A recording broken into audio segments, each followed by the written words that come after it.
Nick and Evelyn have been adventuring together for 2 years. I'm not convinced they wouldn't have fucked until now. Okay, we're gonna get to it. In 2017, Universal Studios announced the birth of a new shared universe of monster movies, bringing their classic horror icons into the contemporary franchise film landscape. But after the critical and financial failure of its first installment, the project was indefinitely abandoned. Now, in 2023, the powers that be have called upon one pulp horror devotee and one snarky film critic to unearth the concept. I'm Dylan Roth. And I'm Dalton Dylan. Are you afraid of the dark universe?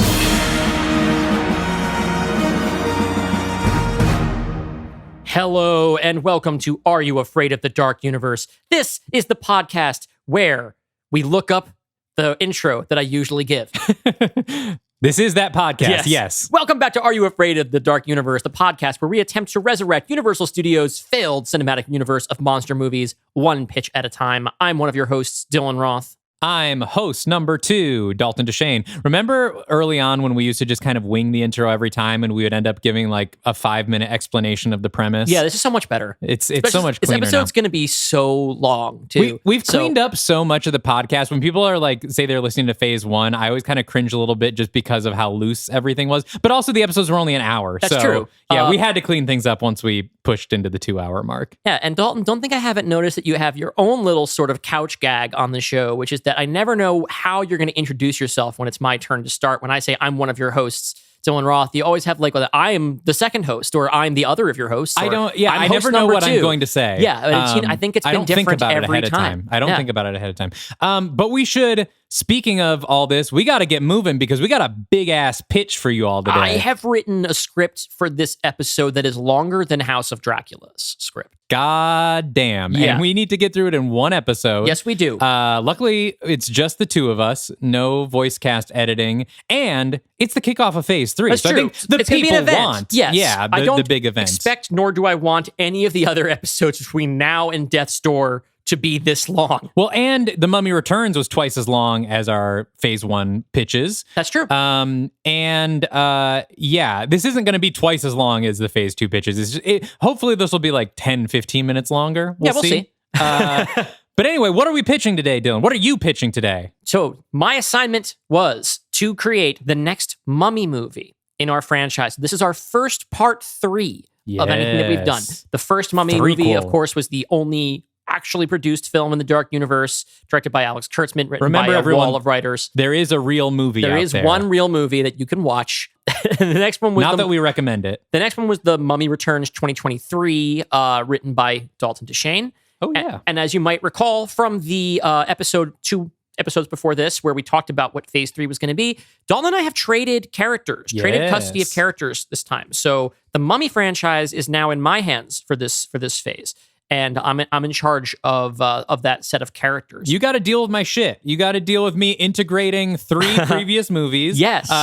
More if you count the Scorpion King franchise, which was not specifically referenced, but it's sort of implied. It's sort of implied. And the version of Nick Morton that I have created, which is pretty radically different than the one in the original Mummy. I have to say, Dalton, that in writing Nick Morton, I have kind of a hard time separating his voice from yours. Well, thank you. Nick Morton has become... I am the Tom Cruise of this podcast. You really are. It's interesting that I'm writing him, and I really am hearing your voice, and I don't think of Tom Cruise as Nick Morton anymore. I think of you as Nick Morton. Well, he is getting up there. Maybe when Universal does reboot the Dark Universe and use all of our pitches, maybe I'll play Nick Morton. Yeah, we'll pull a Stallone. We'll be like, okay, you can have him. Yeah. But Dalton needs to play the lead. We know that if they reboot, they've got to include classic character Nick Morton. Of course. They would never reboot it without Nick Morton. The audience would demand Nick Morton. Yeah.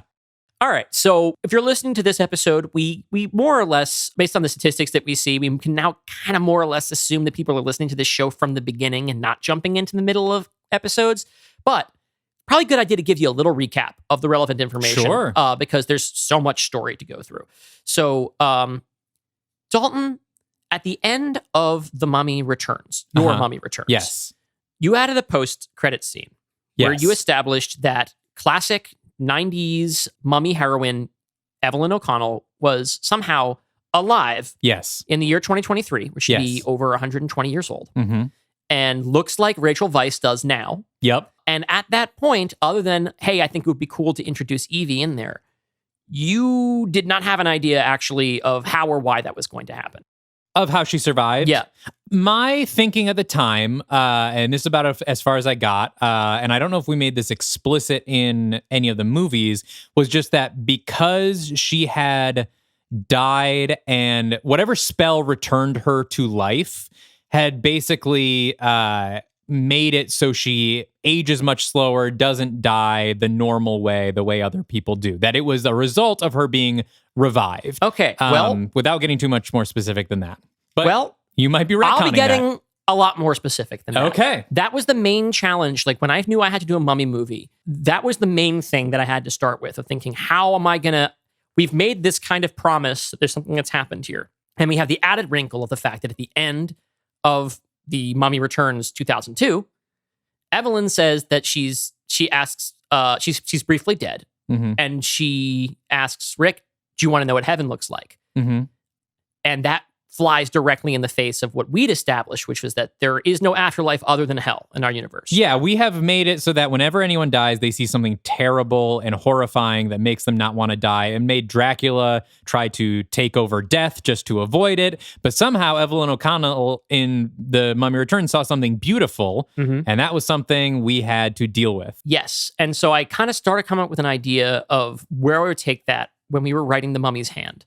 Yeah, I remember you had mentioned this to me as a concern. You were like, this kind of goes against our lore. And I was like, yeah, we'll figure it out. Well, I figured it out. Well, you figured it out during Mummy's Hand because you sent me a text that was like, I've solved it all. I know how this works. It's going to introduce a lot of lore and we're not going to get to it yet. But you told me you had it all taken care of. And so you wrote some scenes in The Mummy's Hand that I did not understand, that you put them in to feed into what you were going to do in this movie. And I was just kind of trusting you like, okay, Dylan knows what this means, but I don't. And so that's sort of what I'm going into this with as well, is because I know you've known this since the middle of that writing process. Yes. And so that's basically the main thing from previous movies that super matters here, other than Nick Morton, Tom Cruise's character. He is bound to he has imprisoned the spirit of the Egyptian god of death Set in his body and has the power to raise the dead and stuff. And at the end of Dark Legion, The Mummy's Hand, Nick and Evelyn have kind of like walk off together with the idea of collaborating in the future. Yes. And other than that, I think this more or less, I think that's everything you need to know. So in that case, let's get into the expectations from the fans. We were a little late in calling for these because I think we both forgot and it snuck up on us because it's phase 3 and we're getting back in the swing of things, but we do have a bunch. So FrodoMan76 on Instagram thinks that we might get a previously unseen adventure from the 90s Mummy era that will explain why Evelyn's resurrection in Dark Legion 2 is different from everyone else's. I guess resurrection in Mummy 2, because that's where she came back, Mummy Returns. But this person thinks that we might actually dig back into the chronology in the early 1900s with the Summers movies. Lucasfilms on Instagram, not the Lucasfilm, by the way. They are not listeners to the best of our knowledge, but if you work at Lucasfilm and you do listen, please reach out. Maybe Lucasfilms does work at Lucasfilm. We don't know, yeah. Lucasfilms on Instagram suggests that there might be a reference to Tomb of the Dragon Emperor in the script, which I'm doubting because I saw on Letterboxd that you just watched it like 2 nights ago. So unless you slipped something in at the last second, we'll see. We'll see. Maybe there'll be, well, I'll get to that prediction in a second. Twitter's Grant Parker wonders whether Evelyn's brother Jonathan Carnahan might make an appearance. He's one of the original Mummy cast members we have not seen yet, presumably because he's dead. But we don't know. We haven't said specifically. Saf on our Blue Sky and on Discord predicted there will be women being attracted to Evelyn O'Connell. And I think whether you specify it or not, everyone can go ahead and assume that that's the case, that any scene that takes place in public, all the women there are attracted to Evelyn O'Connell. Yeah, it's more or less implied. It's kind of basic world building for our universe. Yes, that everyone is attracted to Rachel Weisz. I don't even think it's necessary to specify gender. I think that just like everyone's attracted to Rachel Weisz. The Discord, when we put this call out, went pretty wild. And there were a lot of predictions, some serious and some not. But here are a couple of them. Executive producer Dick Wolf, that's someone's username, not the Dick Wolf. But if you're a listener, let us know. Executive producer Dick Wolf expects the return of Aminet. Although the Discord's resident Amunet #1 fan, Roxanne, specifically does not think Amunet will return, though she does think Nick will temporarily die in this movie. Bot B guesses that we'll see the Dark Universe version of Heaven, which I think that's a good guess based on the title and what we've sort of just implied. Samantha the Demon Cat thinks we'll see some fucked up, scary angels, and people were expecting some terrifying angels, biblical angels, lots of eyes probably, maybe flaming swords, who knows. And Jay Diaz is interested in seeing how the Dark Universe changes based on the public's awareness that monsters are real. Because at the end of The Mummy's Hand, the world at large has seen some monsters firsthand. So, do you want to respond to any of these? You've seemed a little quiet. I think a lot of those, all those questions will be answered as to whether or not they're in the movie. I think it's probably best to just dive in. Some of these questions will be answered immediately. Well, I also have some expectations. All right, Dalton, let's get to mine. Lay them on me. First of all, yes, the thing that I am most expecting is, because you have told me a lot, that there's going to be a lot of lore changes. And I'm apprehensive, but of course willing to roll with the punches, because that is the nature of this show. I threw an additional 3 movies of the canon at you in the last Mummy one, so why not just turn things upside down again? But you've told me that we will be setting in stone a lot of lore that we have not talked about, so I'm very interested to see what that is. I actually, and maybe I'm way wrong on this, I don't think you are going to dip back into the 90s Mummy timeline. Personally, I don't think we're going to see John. I don't think we're going to get maybe we'll get a flashback to the moment she died. But when I did Mummy Returns, you seemed very disinterested in me making these previous movies canon. And hopefully you now have enjoyed writing for Evelyn to maybe dissuade that a little bit. But we've talked on here a lot that you are not someone who just enjoys the cheap pops of Easter eggs and making everything mean something, and the No Way Home thing of like, let's make everything canon. Now, listen, I do really like No Way Home. I think it's kind of a guilty pleasure, and then in general, I would rather pave new road than play the hits. Yeah, and I think we have a lot of fans that, for obvious reasons, because they love those movies, kind of want us to dig back in there and spend some more time with the Summers Mummy movies because people love those. Right, and the whole kind of premise of our show is based around the idea that these things are interesting and there's value in revisiting them, but we try to do them in off-kilter ways. But I think you are much less interested in the existing canon compared to our canon that we have built. And I think that's fair to say. Yeah. So I don't think we're going to see any introductions of more Summers Mummy characters. I don't know if you'll reintroduce Amunet. We have talked about wanting to reintroduce Amunet, and this would be a place for it. Because here's the thing. You are doing The Mummy 3, but it's following The Mummy's Hand. We just had Imhotep. This is kind of our 4th Mummy movie, because The Mummy's Hand is an Imhotep, is the main villain of that, and follows up on a lot of the plot threads from The Mummy Returns. And now we have to, 1 movie later, do another Mummy movie. And so part of what I'm interested to see is to see if you find a way to utilize all of the sort of mummy tropes again in a new way, or if you're going to kind of Bride and Frankenstein it and be like, well, what if we drop our mummy, Nick Morton, into a completely unrelated horror subgenre or different, I don't even know if it's horror, but something else. Because we've done so much. I mean, there was a horde of mummies in The Mummy's Hand that Evelyn fought, right? We went underground to Sher in The Mummy Returns, so if you were going to do something very mummy related, I feel like Amunet's return would make sense because that's something we haven't done yet. But if you don't use her, I do have ideas of how to integrate her later in the phase. But it all depends on if you use her or not. I think that one way or another, there's no way we're getting to the end of the Death's Door saga without Amunet showing up. But you and I have not, despite all of our plans for this phase, we have not discussed any re-entry point for Amunet. Yes. I have an idea, but it depends on what you do in this pitch. I don't think I have any other predictions. I'm just sort of along for the ride. I have no idea what you're going to do with this movie. I'm completely in the dark. I'm really excited because this is the script that I have taken, that I've done, You know how like Dracula Lives, I had a lot of different ideas that I started writing and threw them away? Yes. This is a script where I had like a beginning, and middle, and end, kind of the basics of it from the beginning when I started writing it. And I did so much rewriting, so much, like every time I would start from where I left off, I'd go back and rewrite through.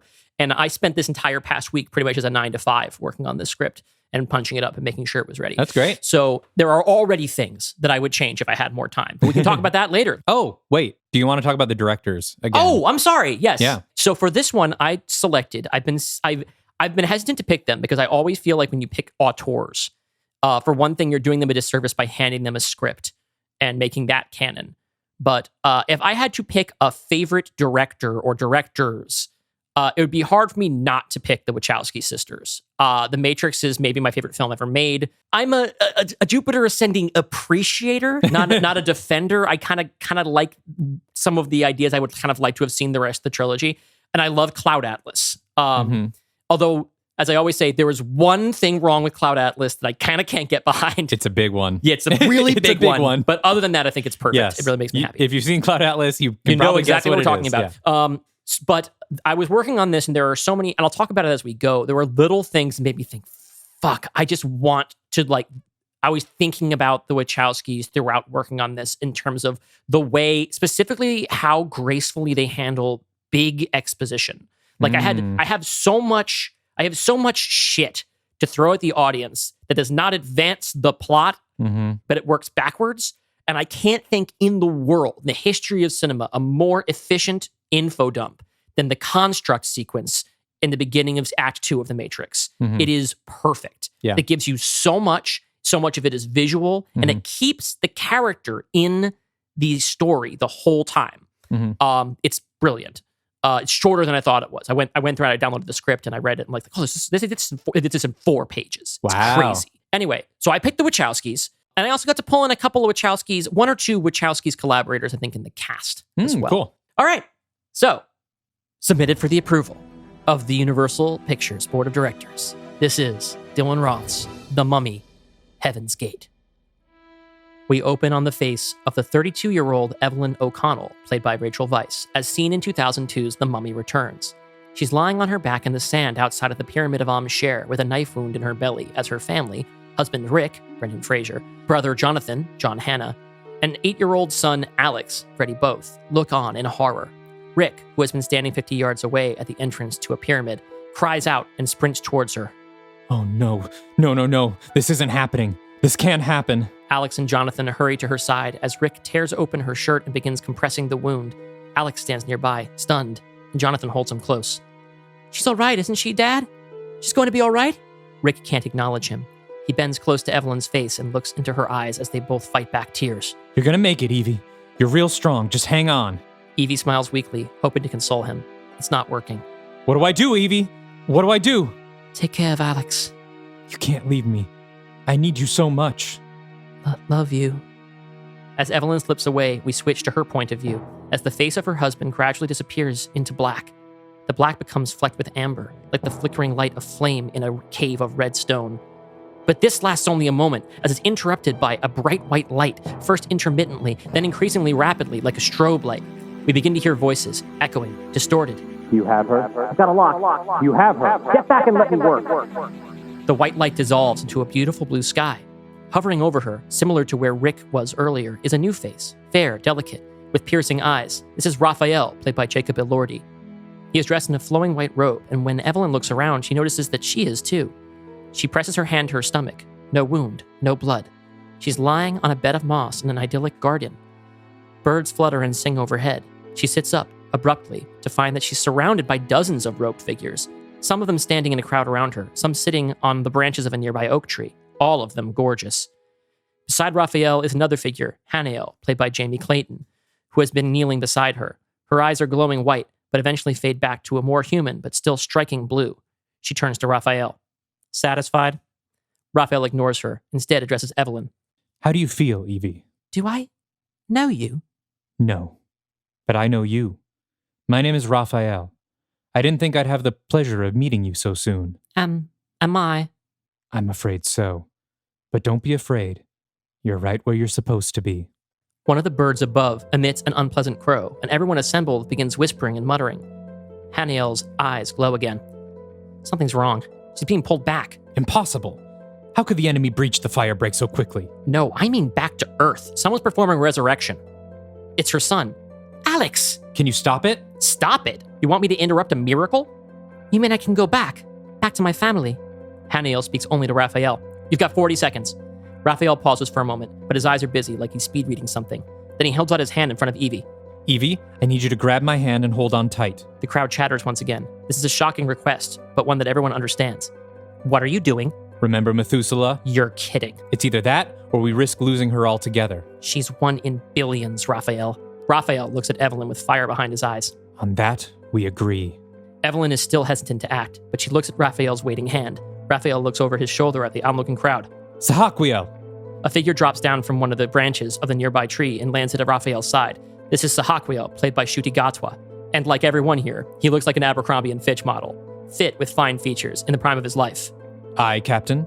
Congratulations, you've just been promoted. I'm trusting you and Haniel to keep things running while I'm gone. Gone? Gone to where? Haniel will explain. Be ready in case I need to call a Hail Mary. I wish you wouldn't call it that. 20 seconds! Raphael puts his hands on Evelyn's shoulders and looks her in the eye. Evie, listen closely.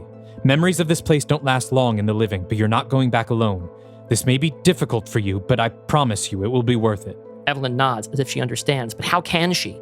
Things are getting frantic. Her eyes dart around her surroundings. What is this place? Who are these people? Some of the figures sitting in the branches seem to be glowing red, changing shape. Part of the tree catches fire. 5 seconds. Hold out your hand, Evelyn. Evelyn is paralyzed. 3, 2, 1. Evelyn, now! Evelyn quickly reaches forward and allows Raphael to clasp her hand in his, just as the moss beneath her loses all cohesion, like a trap door has opened underneath it. Their hands clasp, and the two of them sink through the earth and vanish into blackness. Title: The Mummy. Heaven's Gate. Did call the flashback to the moment. Oh, yeah, absolutely. That is all we're going to see of Jonathan, folks. Sorry. I knew it. Just the archive footage. It's just, I was going to say, this is just archival footage, right? Yeah. Okay. It would be cool, though, if we can use different takes and different angles. Like when sure. Yeah. Act 1. A plank of rotted wood falls down a dark stone well into a chamber illuminated only by the beam of sunlight above. It's followed immediately by a body, which hits the dirt floor with a thud and a plume of dust.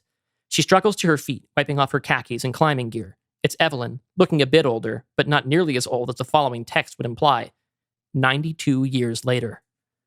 She looks up to the mouth of the well, about 30 feet up, and a backlit figure peers his head over the opening. He calls down to her. You all right? Just a few bruises, thank goodness. Evelyn unhooks a flashlight from her climbing harness and clicks it on, surveying her surroundings. Lucky break. No pun intended.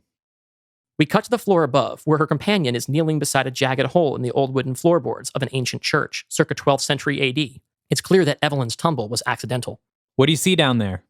Below, Evelyn pans her flashlight around her, and we can see that the walls are lined with crude shelves, filled with artifacts from a variety of different ancient religions. There's a dusty skeleton in crusader armor lying limp in the corner. It appears to be some sort of reliquary, or perhaps more accurately, a vault? Most of the artifacts I see here are not Christian. Sounds like what we came here for. I'll be right down. A rope dangles over Evelyn's shoulder, and we hear the grinding of a carabiner against composite fibers.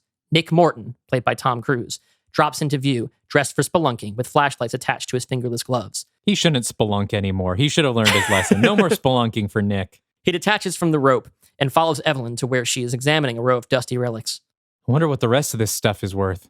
I should come back with a couple more crates. Nick. I'm kidding. No more freelance grave robbing for me. Still, the Egyptian government ought to double our grant money after we show them this place. Think the grand prize is in there? I'm not optimistic. From the looks of it, this vault has been raided before. If what we're looking for is ever here, it certainly would have been taken already. Nick scans the wall with his flashlight. Then he looks at the stone floor. His light picks up the slightest hint of an arc-shaped scuff mark, like the kind left by a door when it swings open. Not necessarily. Nick runs his hands across the wall, looking for a seam or a trigger. He doesn't find anything. If there's a hidden door, it's very well hidden. Maybe we can get an ultrasound scanner and see if there's really another chamber back here. Nick keeps looking around the room until his light lands on the long-dead crusader. I've got another idea. Nick kneels down next to the skeleton and waves his hands over the body. His eyes glow. His iris is dividing, the telltale sign of Set, the god of death. Golden black energy extends from his hands, and the body starts to glow. We hear a ghastly wail that echoes as if it was coming from the other end of a long tunnel, and the Crusaders' bones begin to shudder on their own. Easy, Padre. I can't hold this long, and I'm sure this feels about as bad for you as it looks to me. So if you could do us a favor and point us toward the trigger for the secret door, we'd really appreciate it. The skeleton emits a piercing squeak and raises one of his arms, pointing a bony finger at a small bronze statue on the shelf of the reliquary. Evelyn approaches it and attempts to lift the statue off the shelf, but it won't budge. She tries twisting it, and there's a clicking sound, followed by the thud of a counterweight falling to the ground somewhere nearby. An entire wall of the chamber swings slightly open. Nick gives the Crusader a nod of approval and pats his armored back. Pleasure doing business with you. The skeleton goes limp, fully dead again. His head tumbles off his neck and rolls onto the floor. Nick's eyes shudder back to normal. Evelyn leads Nick through the gap in the wall, which is too narrow for both of them to step through at once. Inside, after a sharp 90-degree turn, is a long black tunnel, long enough that the beam of their flashlights can't find the end. They walk through the dark for a bit, passing wooden buttresses, earth walls, and nothing else. How far back do you figure this goes? I haven't the faintest idea, but since we haven't run into any other doors, traps, or artifacts, I think the distance is the point. Whatever's at the other end of this tunnel, someone wanted it as far away from the church as possible. At last, the tunnel makes a gradual left turn and leads to a new chamber, where a strange puzzle has been constructed. An antique balance scale stands on a large stone block, about waist high. On one side of the scale is a life-sized stone sculpture of a human heart.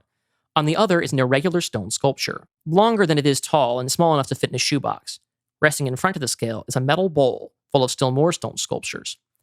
Nick indicates the oddly shaped statue opposite the heart on the balance. It resembles the famous Great Sphinx of Giza, though much of its surface has been smoothed by erosion. Is that it? We'll have to bring it back to the lab to be certain, but this very well might be The original maquette of the Great Sphinx of Giza. the mock-up after which one of the great wonders of the world was modeled, stolen from Egypt during the Crusades and hidden here for the past 900 years. Nick whistles, impressed. He passes his flashlight over the scale. A thin wire connects one side of the scale to a piece of wooden buttressing on the ceiling. If not for the direct light of the flashlight, he might have missed it. Well, there's our trap. If we try to take the Sphinx without balancing the scale, the whole tunnel is rigged to cave in. Evelyn examines the statues in the metal bowl.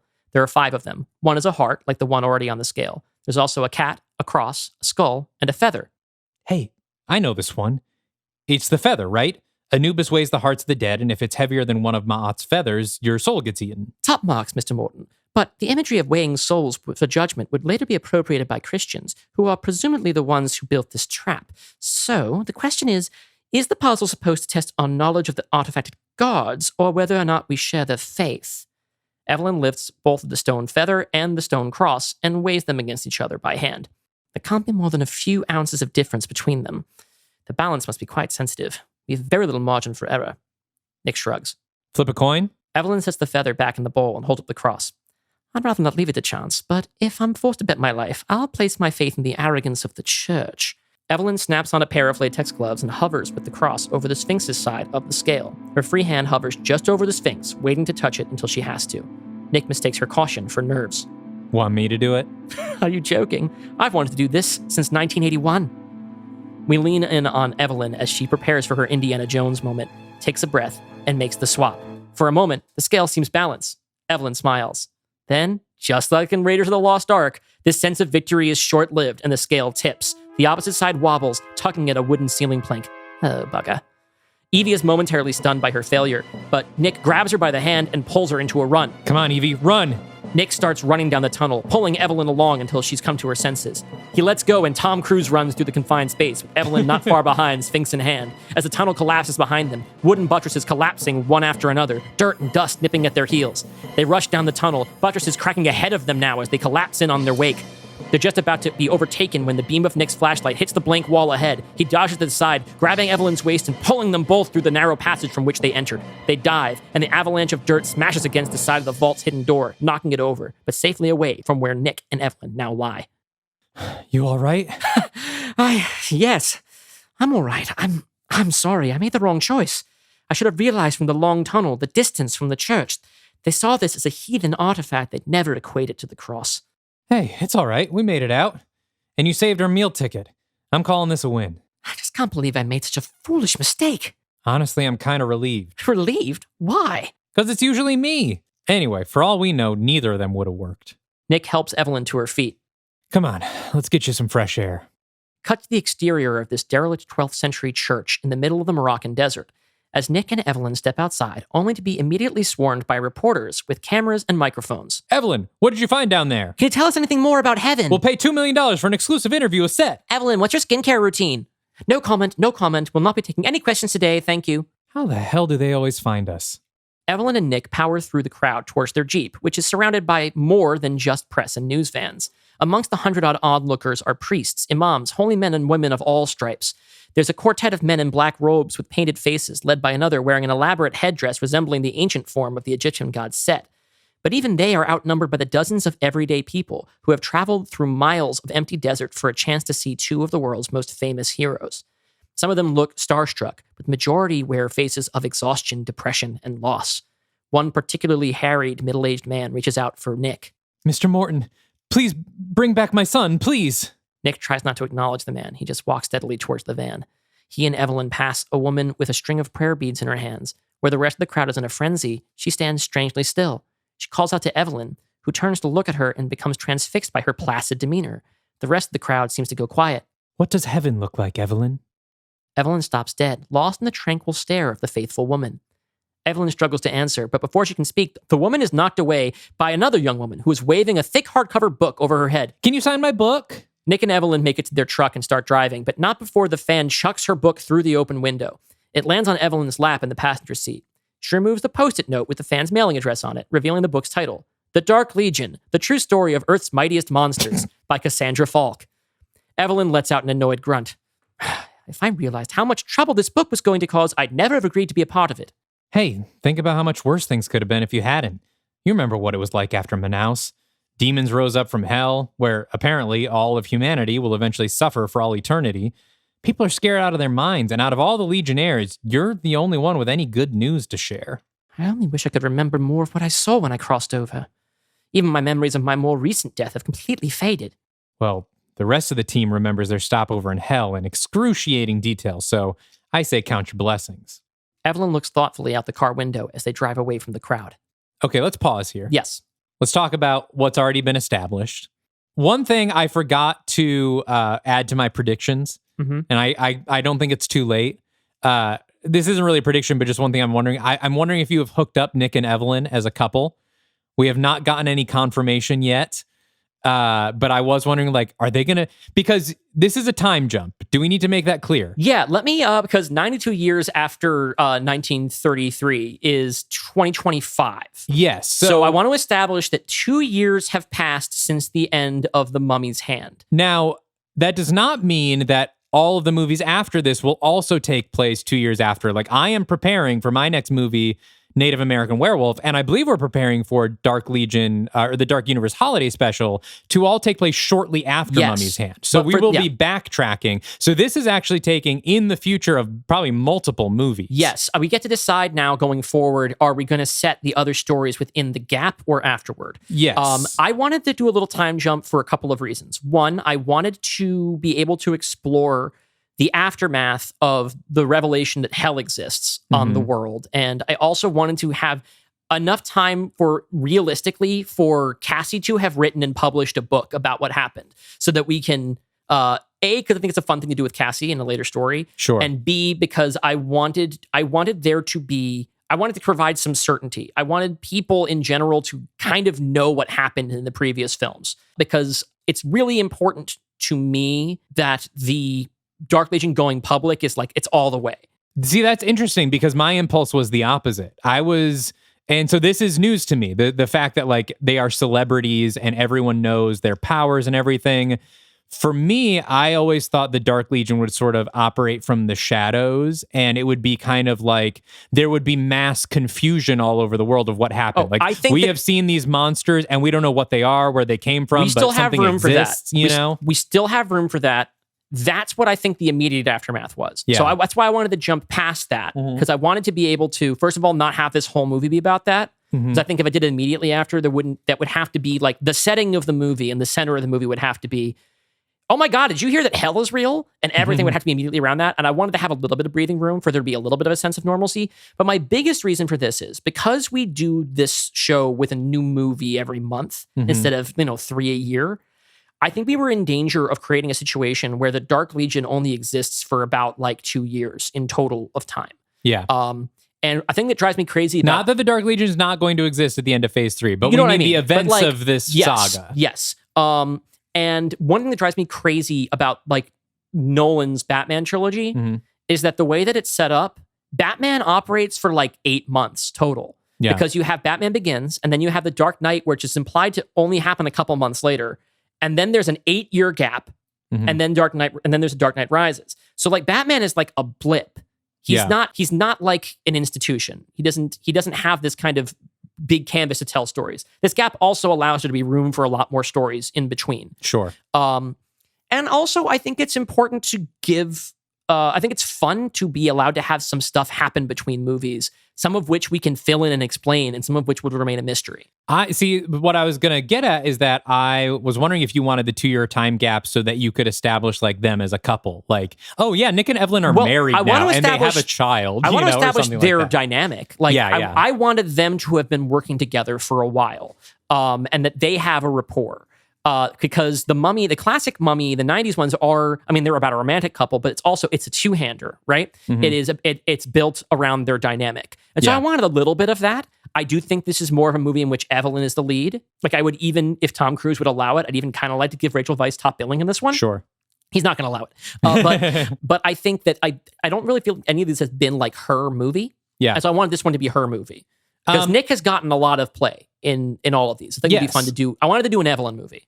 And I think it's interesting that even though, as I said, you're not going to, bring back Jonathan or spend a lot of time in like the Summers thing, your opening scene is really a Summers style Mummy opening. It is that adventure serial, Raiders of the Lost Ark kind of feel, which is the opposite of sort of what I did in Mummy Returns, where I appropriated the characters and the lore, but sort of specifically avoided anything that felt like the Summers Mummy movies. Like it was an extremely different tone. Here, you're sort of diving more into the bringing in more characters or spending more time back there, but revisiting that tone, which is fun to have in our Mummy, because we haven't actually done that tone yet. Right. We haven't done the classic tomb raiding here. And what I like about your tomb raiding scene that I think sets it apart and is, back in our Phantom episode, I was a little ambivalent about the opening scene because I was like, I wish there was a way to make this kind of be more resonant with the rest of the movie. Here, I like already this sort of choice between, is what we're dealing with here true to Egyptian religion or Christian religion? Or like it's already hinting at the tension in lore that we have to deal with the Dark Legion, that we have to find a way to make an afterlife and a cohesive sort of metaphysical text for this world in which the god of death Set exists. And also The Exorcist will happen, And so like having the tomb raiding section sort of establish this tension as the very first scene of Phase 3, I think is very smart and resonant. I'm so happy you picked up on that because it's something that is pretty key to, I'll talk about it more as we get there. Yes. And we should keep going because there's a lot to do, but I just wanted to shout out those things from your opening. And now I have to deal with the Dark Legion being celebrities at some point. That's something to think about. Okay. We're looking through a powerful microscope at the Sphinx maquette. We pull back from the screen where this image is being projected and find ourselves in a laboratory full of state-of-the-art scientific equipment, but surrounded by old stone walls. Pipes and exposed wires are visible along the walls and ceiling of this ancient retrofitted building. Welcome to the Henry Jekyll Foundation. Nick and Evelyn stand in front of a computer monitor displaying the image from a nearby microscope, as do a group of other scientists in lab coats and polo shirts. Someone leans over the more traditional eyepiece of the scope, adjusting the focus. She pulls away from it and leans back in her chair, blowing out her breath in exhaustion. This is Masika Abdo, played by May Kalomawi, molecular archaeologist. Is that a real thing? Yes. Cool. Nick, Evelyn, and the rest of the team await Masika's assessment with bated breath. It's real. The crowd erupts as if they just won the Super Bowl. Pairs of scientists high-five, embrace, and there's even a full-on passionate kiss in the mix that catches their colleagues off guard. Nick and Evelyn simply grin proudly. In close-up, we see them clasp hands. Cut to a full-on, loud, and sweaty office party taking place in every room in the facility except the laboratory, because that shit's fragile. This scene should dispel any false stereotypes about academics being boring or unfun. The music may not be hip, but these nerds party very hard. The liquor is flowing, and some of these guys who habitually microdose acid are marking this professional victory with a full-on trip. Nick and Evelyn aren't quite up to that, and are sitting at a table with a bottle of good whiskey, the kind you sip. Nick sets them each up with a glass and raises his own for a toast. To Pharaoh Khafre. His vanity is now our fortune. To Khafre. They sip. Evelyn swishes the whiskey around her mouth curiously before swallowing. Well, that's very good. Check the vintage. Evelyn picks up the bottle. It's vintage dated 1903. Evelyn puts a hand on her chest, blushes a little. Nick, where did you even find this? Well, I wasn't going to give away my secret, but a few years ago, they invented this thing called the internet. Evelyn gives Nick a playful punch on the arm. Oh, stuff it. I just thought, what better way to celebrate with someone who's only gotten better with age? Evelyn hides her smile a bit, out of embarrassment. Nick swirls his glass, and then, before his next sip, says, I mean it. You don't look a day over 120. Evelyn bursts out laughing and flicks away a tear from the corner of her eye. After a beat, she sighs. I wish Alex could have seen this. Nick's smile drops slowly as Evelyn looks down into her drink. He'd have fit right in with us here, exploring ruins all day, doing lab work all night. He took so much after both of his parents. A tear splashes into Evelyn's whiskey. Nick reaches across the table and touches her hand. He knows there's nothing he can say. I had the most dreadful thought the other night, one I haven't been able to dismiss no matter how hard I try. What is it? I was thinking about when I lost Alex. He was just a young man then, but it already felt as if he was catching up with me in terms of appearances. I didn't think too much of it. Rick and my brother Jonathan were always drinking and smoking. I attributed my relatively graceful aging to clean living. But after my son died and my husband disappeared, I stopped treating myself so well. I hit the bottle hard, and so hard that Jonathan actually sobered up so he could take care of me. I was still so young and beautiful, but I didn't want to be. I didn't feel young or beautiful. I felt old, wretched. But I had this golden glow about me, this radiance that strangers on the street couldn't help but remark upon, and no amount of drink or drug or lack of sleep seemed to diminish it. I hated it so much. I still do some days when I run into someone from my past who's sick or dying. I've stopped showing my face at funerals. Evelyn lifts up her drink for another sip, leaving Nick's hand alone on the table. When she finishes her sip, she doesn't put it back on the table. Instead, she swirls the liquid in front of her at eye level. She's a little bit lost in it. From Nick's point of view, her face is distorted by the glass. Last Tuesday would have been his 95th birthday. And that night, I was lying awake, struck cold from imagining what he might look like at that age. How his body might be failing him, how his mind might have grown feeble, while mine remained as sharp as the day he was born. And I caught myself feeling something unforgivable. Another tear rolls down Evelyn's cheek, totally unacknowledged by the rest of her face. I was grateful that he died so young, that I didn't have to watch him grow old. Evie, Please excuse me. Evelyn quickly gets up from her seat and heads for the exit. Nick turns around, considers following, then thinks better of it. He slumps in his chair and finishes his drink. Back in the lab, Masika sits alone with her microscope, having skipped out on the party to study the team's monumental find. Nick wanders in, whiskey in hand, and is surprised to see Masika still working. She's less surprised to see him. Struck out with Evie? What? I don't know what you've heard, but she and I are... Just good friends, of course. You shelled out for a 122-year-old scotch for your gorgeous, brilliant, single, 122-year-old platonic work colleague. Nick doesn't take the bait. Why aren't you out there partying? I thought you were planning on going all out. You left Jamil at your mom's and everything. Well, that was when I was certain you and Evie weren't going to find this thing, and that we'd be nursing our disappointment. Now that it's actually here, and on a night when I don't have to get home to my son, the party is right here, so far as I'm concerned. Nick sighs and pulls up an office chair next to Masika. You don't have to do this. I go where the party goes. Is this a dry event, or can I pour you a drink? Masika shrugs, and Nick sets her up with a glass. She picks it up and... You're not supposed to... Gulps it down as a single shot. Sip it. Masika turns back to her work, unfazed. As she leans back into her microscope, she permits herself a proud smirk. Nick steadies himself and indicates the computer monitor hooked up to Masika's scope. So, what's so exciting here that can't wait until Monday morning? She adjusts the focus on her scope, and the monitor displays a zoomed-in segment of the model's surface. To the untrained eye, it doesn't look like much, but luckily Masika's about to explain it to us. Most of the Sphinx maquette's surface has been smoothed over by centuries of everyday contact with the elements before it was sealed up in that vault 900 years ago. So despite being hand-carved, it's all very uniform now, even on a molecular level. except in 2 places. Masika points to a very, very slight discoloration in the scan. Do you see that? Sure. But why don't you explain it to me anyway, just so I know that you know? These are tiny, tiny fissures, places where the clay cracked after it dried. Which means... Which means there used to be more to the statue, pieces that were broken off, at least 2 pieces. And take a look at the location of the breaks. Masika puts on a pair of gloves and retrieves the statuette from under the scope. She holds it in front of Nick, then indicates 2 spots on the Sphinx's back. One where you might imagine each of its shoulder blades would be. One on either side of its back, kind of like... wings? Well, that's not that weird. Ancient Greek renderings of sphinxes always had wings. Yes, they did, but not until 1,000 years later. It's always been assumed that the Greek winged sphinx was a result of the myth being adapted across centuries and cultures. But if the Greek and Egyptian depictions of the beast aren't actually so different after all, then it's possible that neither was derived from the other. They may have been arrived at independently.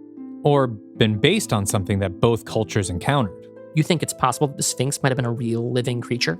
I've got the Egyptian god of death riding shotgun in my body, so at this point nothing would surprise me. Evelyn enters her modest, quiet Cairo apartment. Her things are still mostly packed up in boxes. She's yet to really make a home here. She tosses her keys on the coffee table, where an old black and white photo of herself, Jonathan, Rick, and Alex stands in an antique frame, slightly rusted. She shambles to her bedroom, exhausted. Without wiping her tears or even changing out of her work clothes, she flops onto the bed.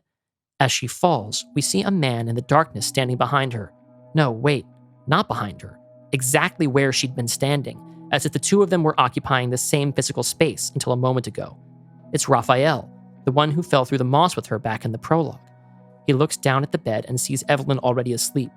He reaches down and tucks her hair behind her ear and out of her face, and takes a seat in a nearby chair, watching over her. The next morning, Nick and Evelyn, who is still a bit sullen, walk down a street in Cairo. Something nearby catches Nick's eye. He points it out to Evelyn, who sighs. Wow. Was that here last time? No, that's definitely new. They keep walking, and we see what they've been looking at. A large mural painted on the wall of a tall building of Evelyn with a halo over her head, walking barefoot in the Garden of Eden. Nick and Evelyn sit across from a representative of the Egyptian government, Mahmoud Fidel, played by Saeed Takmawi. Not a Lost regular, but a recurring Lost actor. He plays Caesar in season 5. Oh, yeah. It's a nice office, elegantly decorated in a style reminiscent of M's office in the early Bond films. There are books everywhere, antique maps on the wall, and one of those fancy globes that's basically a piece of furniture. The Sphinx maquette sits on the desk between them, in a sealed glass case. Mahmoud regards it closely. Remarkable. We'd all but given up hope this artifact would ever be recovered. Egypt owes you a great debt. Hey, in that case, we'll send you a great bill. He's joking. We're quite satisfied with the endowment your department has provided. The entire team at the Jekyll Foundation is honored to have helped to restore this piece of history to its rightful owners. Mahmoud shakes Evelyn's hand. The honor is mine. I'm sure I don't have to tell you what a powerful symbol you've become to people of faith around the world, Ms. O'Connell. Evelyn bows her head, as much out of awkwardness as genuflection. And you, Mr. Morton, I don't think my ancient ancestors ever imagined that one of their descendants shaking hands with Set himself. It's a little more complicated than that. Set and I share a body, but I'm no Egyptian god. I really don't want to overstep my role in your culture. But perhaps it's appropriate that his vessel should be a foreigner. How does the expression go? One must never look into the eyes of one's own gods. That's an expression? Sort of. It's from Star Trek. You bastard. Mahmoud and Nick chuckle. Evelyn snaps her fingers as if to say, I knew I recognized that from something. You made Evelyn a Trekkie? Of course she'd be a Trekkie. She's an adventurous academic. It's catnip. Mahmoud sits down at his desk, and Nick and Evelyn take a seat across from him. Let's talk about your next assignment. I trust you're both familiar with Heliopolis? That's the big shopping mall, right? This is intended as a joke to cheer up Evelyn, but it doesn't work. Really, Nick? I'm kidding. The City of the Sun, one of the most sacred locations in the ancient Egyptian religion. A lot of modern Cairo was built on top of its ruins. It is said that Heliopolis is the birthplace of the world, the spot at which the first god, Atum, created himself and the earth. Pharaoh Senusret I commissioned this monument in the 20th century BC, making it the oldest surviving structure of its kind. Mahmoud turns the computer monitor on his desk around to face his guests. It displays a video of present-day Heliopolis, which is just as Mahmoud described, a 70-foot tall stone spire cordoned off by limp yellow tape. My department has attempted to prevent commercial or residential development around what remains of the ancient city with little success. There's now barely a 50-meter perimeter of clearance around the last remaining obelisk. The obelisks were designed to connect the mortal world with the realm of the gods. Their religious significance was eclipsed for the past millennium by Islam, to the extent that my government actually gave a few away as gifts in the 19th century. There's one in each of your home countries, as a matter of fact. Mahmoud turns the monitor back around and starts typing and clicking away as he prepares a new set of images. Last week, a new satellite, part of a project to create a detailed 3D map of the Pacific Ocean, discovered a small, never-before-charted island in the vicinity of French Polynesia. It's about 1 kilometer long and exhibits no sign of human activity, except... Mahmoud turns the monitor back around. For this.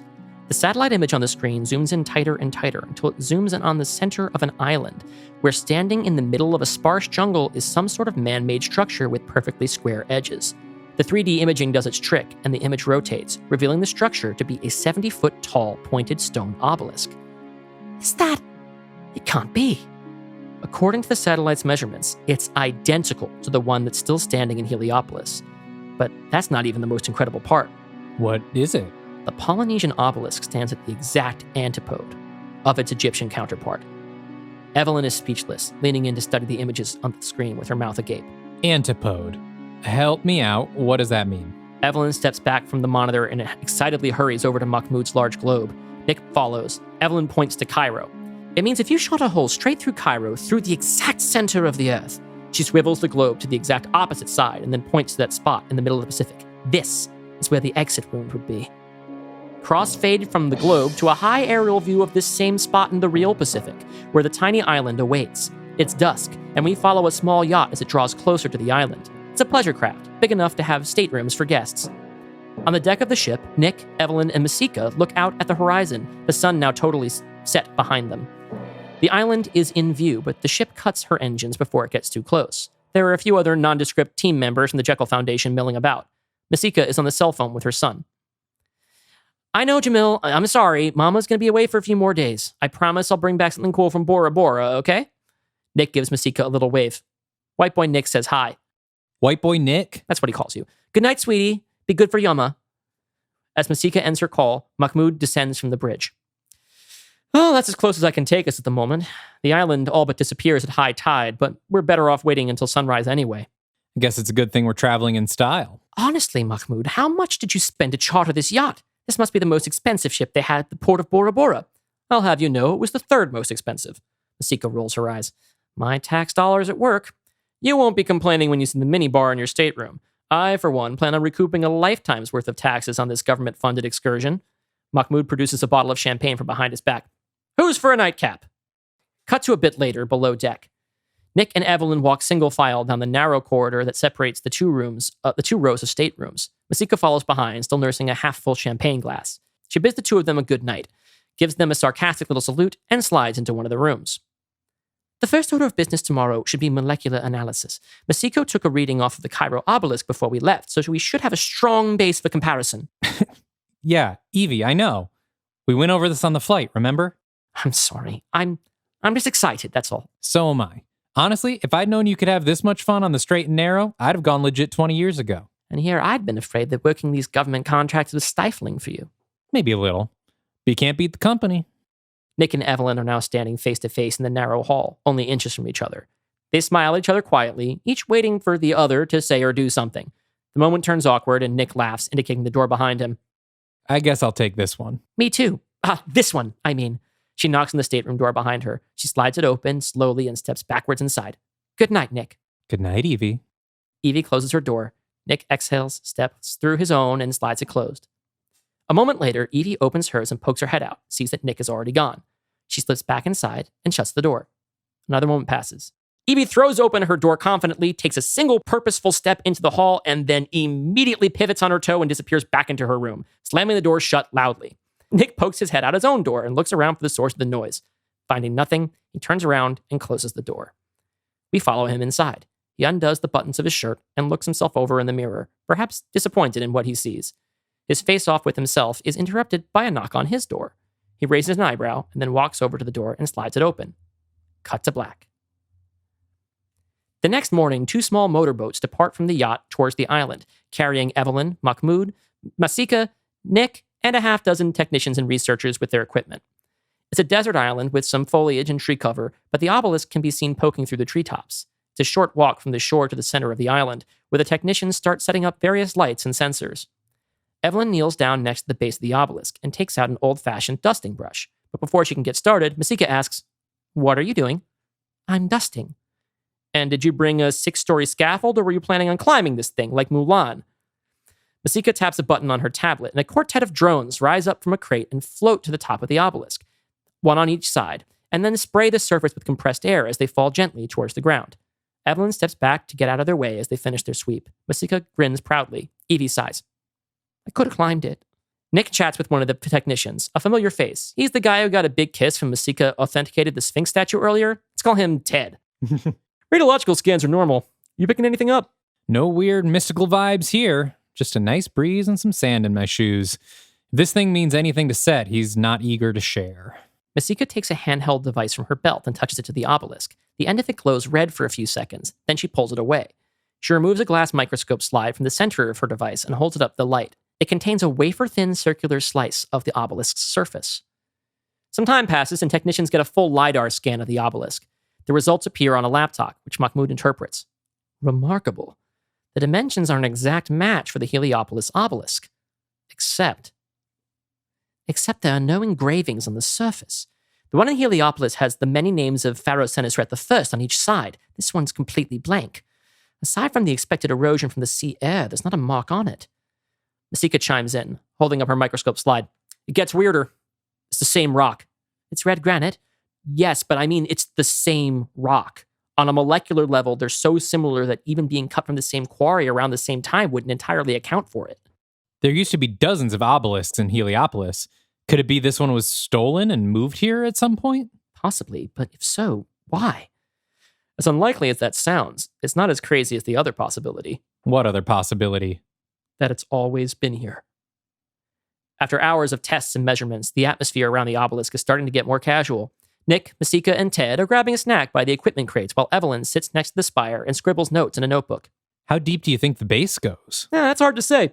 We brought an ultrasound scanner, but the island's bedrock is uncommonly resonant. Screws with our readings. Here, take a look at this. Nick calls over to Evelyn. "Hey, Evie, want to see the ultrasound results?" "Just a moment." Evelyn rises to her feet, but some of the sand beneath her shifts and she teeters forward towards the obelisk. She puts out a hand and catches herself against it, but the moment her hand touches the stone, it's as if she's touched a live wire. Her body goes stiff. Her face turns pale. Her nose starts bleeding. We are struck by flashes of images that are almost too quick to register. A gleaming white metal gate rattling against its lock, a wheel of fire spinning in a red sky, a hot coal searing the surface of a human tongue, a lush garden erupting into flames, a gnarled hand tearing through human flesh, a city collapsing into the earth. Nick feels something too. A strange vibration gives him a chill.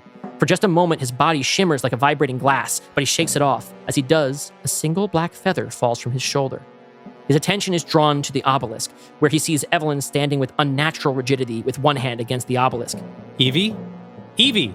Evelyn's nosebleed has become a hemorrhage. The front of her blouse is soaked in blood. Nick runs over to Evelyn and pulls her away from the obelisk. She starts seizing, and he leans her down onto the sand. Masika and Ted run to join Nick at her side. Masika pulls a handkerchief from her pocket and tries to stop the bleeding, but that's the least of their worries. For the past few seconds, a low rumble has been growing in the background. Now the earth begins to shake beneath Nick and company. Sand starts dancing and shifting. The obelisk is sinking straight down into the ground, and so is our party. Nick and Evelyn are sinking fastest, and Nick cries out as he struggles to his feet. He lifts Evelyn over his head, passing her up to Masika, which speeds his own descent. He's up to his shoulders now. "Run! Take her and run!" Masika nods and starts dragging Evelyn away from the quicksand as fast as she can. The radius of the sinkhole is growing. Ted remains with Nick, bracing himself against an equipment crate and trying to pull him up. "Get out of here! I'll find my own way out." "I can help you up!" "I don't need help. Save yourself." Ted heaves with both arms and frees Nick from the sinkhole, but his makeshift platform is being pulled towards the center of the sand vortex, caught in the undertow. Ted clings onto Nick as they both sink waist deep into the sand. Nick's eyes glow gold. His iris is split in two. The voice of Set, John Kassir, echoes in his head. "Fly. Now." No, Set. Just wait a second. Let me save him." As if electrified from the inside, Nick's arms fling out to either side, knocking Ted away from him as Nick's body dissolves into a murder of jet black crows. His face is the last thing to change, and we hear him scream, God damn it, no! The birds ascend into the sky and start circling above the vortex. From here, we can see that it's not simply the obelisk that's sinking, it's the entire island, swirling like water down a deep, dark drain. Down below, Ted's screaming mouth fills with sand, and his head, shoulders, and outstretched hand sink into the abyss. I should have known Ted wouldn't stick around long. Got a name too late in the script. More and more of the island is crumbling behind Masika as she pulls Evelyn towards the shore. Some of the sprinting technicians overtake her. Another trips on the root of a tree and loses his footing, managing to scream before being sucked into the hole. Mahmoud is at the shore, helping his staff load onto the boats, but he jumps back onto the shore to help Masika carry Evelyn. Once the two women are aboard the first boat, which is at capacity, he shouts to the driver, Go! Get to the ship! Mahmoud, what are you doing? Get your ass on this boat! The last of the surviving crew is still loading onto the second boat. I'll be right behind you! Go! The first boat leaves, and Mahmoud helps another technician aboard the second. By the time the second boat starts moving, the first has a serious head start. Masika looks back as the second boat chases them, leaving the shore just as the last of the island disappears, but the vortex is still hungry, sucking in the ocean around it. Mahmoud's boat is barely staying ahead of the riptide. We get one more good look at him, and the boat is swept away. Aboard the yacht, the engine is already running, and the ship is getting a running start. The smaller boat pulls alongside, matching speed as best it can as crew members pull survivors aboard, including Masika and Evelyn. The driver of the boat is the last to go, locking the controls at full throttle and making a desperate jump for the deck of the yacht before the boat veers out of control and gets swallowed up by the vortex. The yacht picks up speed, leaving the wake of the impossible sinkhole just as the water level starts to equalize. The threat is over. Aboard the yacht, Masika lays Evelyn on the deck on her back. The storm of crows descends and coalesces back into Nick, who punches the nearest bulkhead in anger before running to Evelyn's side. Evelyn, barely clinging to consciousness, opens her eyes and looks up as a figure approaches, casting a shadow between Masika and the sinking sun. The shadow grows wider, extending broadly out to either side. No one else acknowledges this. Evelyn whimpers, I know you. There stands Raphael, draped in nothing but sunlight, wings of golden feathers spreading out from his shoulders. Evelyn, be not afraid. Nick is still looking down at Evelyn. Evie, it's me. It's Nick. Stay with me, okay? Help is coming. Masika watches as Evelyn goes faint again. There is no shadow over her. And when we pull back, Raphael is nowhere in sight. Fade to black. End of Act 1. All right. Now, what I really appreciate here is you have really nailed the adventure genre. Like, this feels like a Hollywood, I'm thinking of it brings to mind like Kong Skull Island or the second Jurassic Park, which I know both are not universally, but good. I'm trying to think of what other examples of that would be, but the way you establish the Jekyll Foundation and everyone feels like a team and they go on this adventure. It all feels very well realized and well paced. This really has the pacing of the Act 1 of an adventure movie. It suddenly turns to shit at exactly the right time. You don't take too long getting to sort of our big inciting incident, which I'm sure will carry us through the rest of the movie.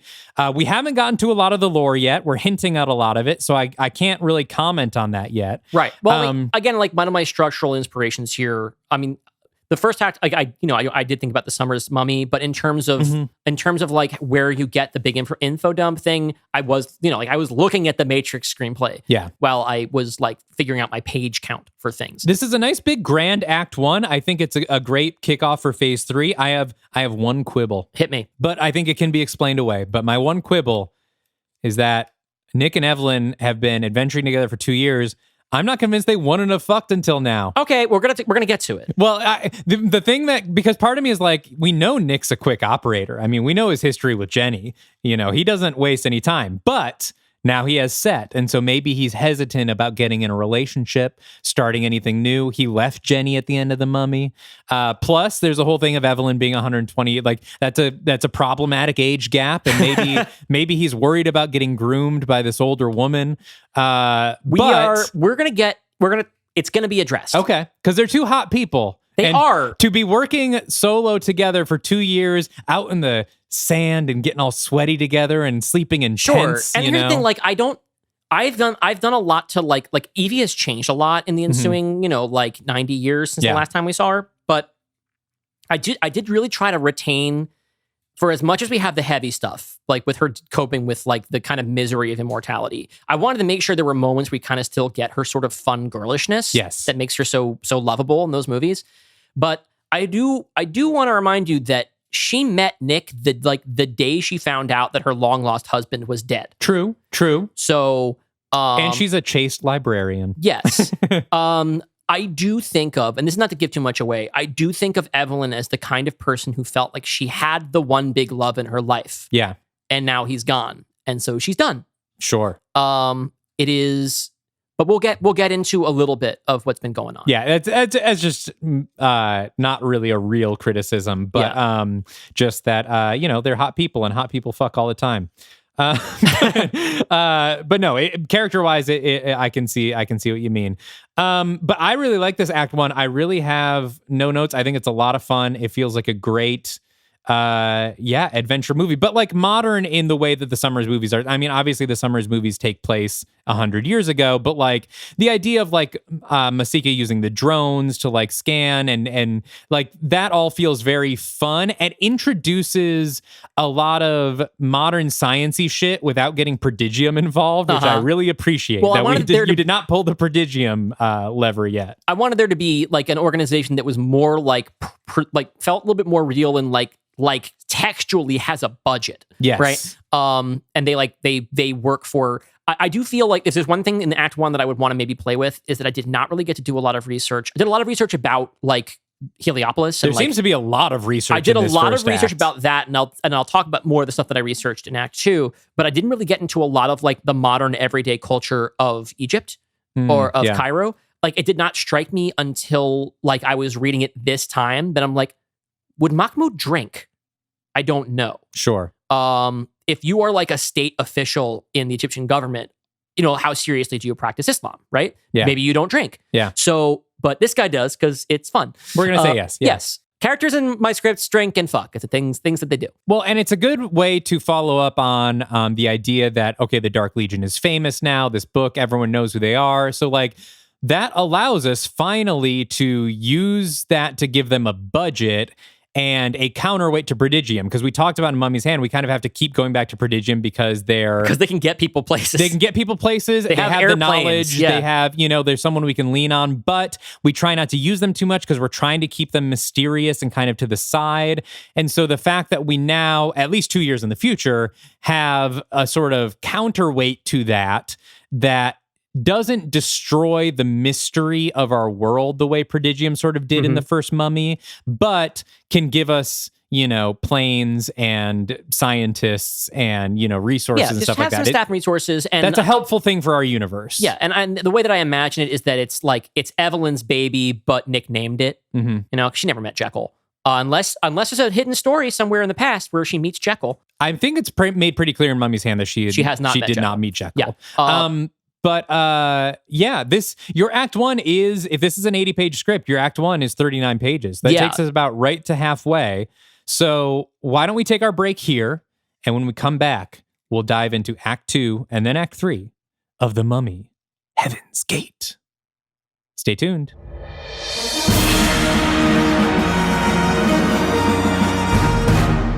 Greetings, my name is Don Cardenas, and I'm the host of the Comics Coffee Metal podcast, where I talk to creatives in and around those fields about the things they're doing and the things they're enjoying. I've had such amazing guests on my show, such as YouTube Metal Gods, Taylor Danley and Andrew Vena, comic book artists Liana Kangas, Daniel Warren Johnson, Kelly Williams, Steens, Metallica and Monster Magnet music video director and comic book writer Phil Mucci, musician and art director of Marvel's animated series Hitmonkey, Kevin Mellon, and of course this podcast's very own Dalton Dylan. The podcast is available on all the major pod platforms, including Google Play, Spotify, Apple Music, and so much more.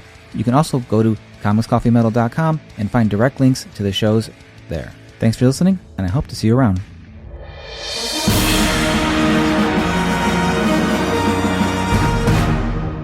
Act 2. Over black, a voice, muddled, almost as if through water. This could change everything. We must seize the opportunity. Another voice. He's right. We may never get a chance like this again. Just be careful, Raphael. A bright light shines into our eyes. Someone is leaning over us, their face washed out beyond recognition. At first appears to be her son, Alex, then Rick, then Nick. before the light finally dims and we see that there's a doctor in a surgical mask shining a flashlight in her eyes, checking her pupils. She's coming around. Evelyn, can you hear me? She's dehydrated. Nod if you can hear me. We're in a hospital in Papeete, French Polynesia. Evelyn looks like hell. Her skin is flushed, her cheeks are hollow, and that radiance that she sometimes resents is all but gone. She tries to shake the stars from her eyes. She makes eye contact with the doctor and nods. A nurse hands her a cup of water, which she drinks greedily. Cut to outside in a waiting area where the doctor is speaking to Nick and Masika. The news is good, and Evelyn's two colleagues embrace. The doctor leaves, and Nick and Masika collapse into a pair of nearby chairs.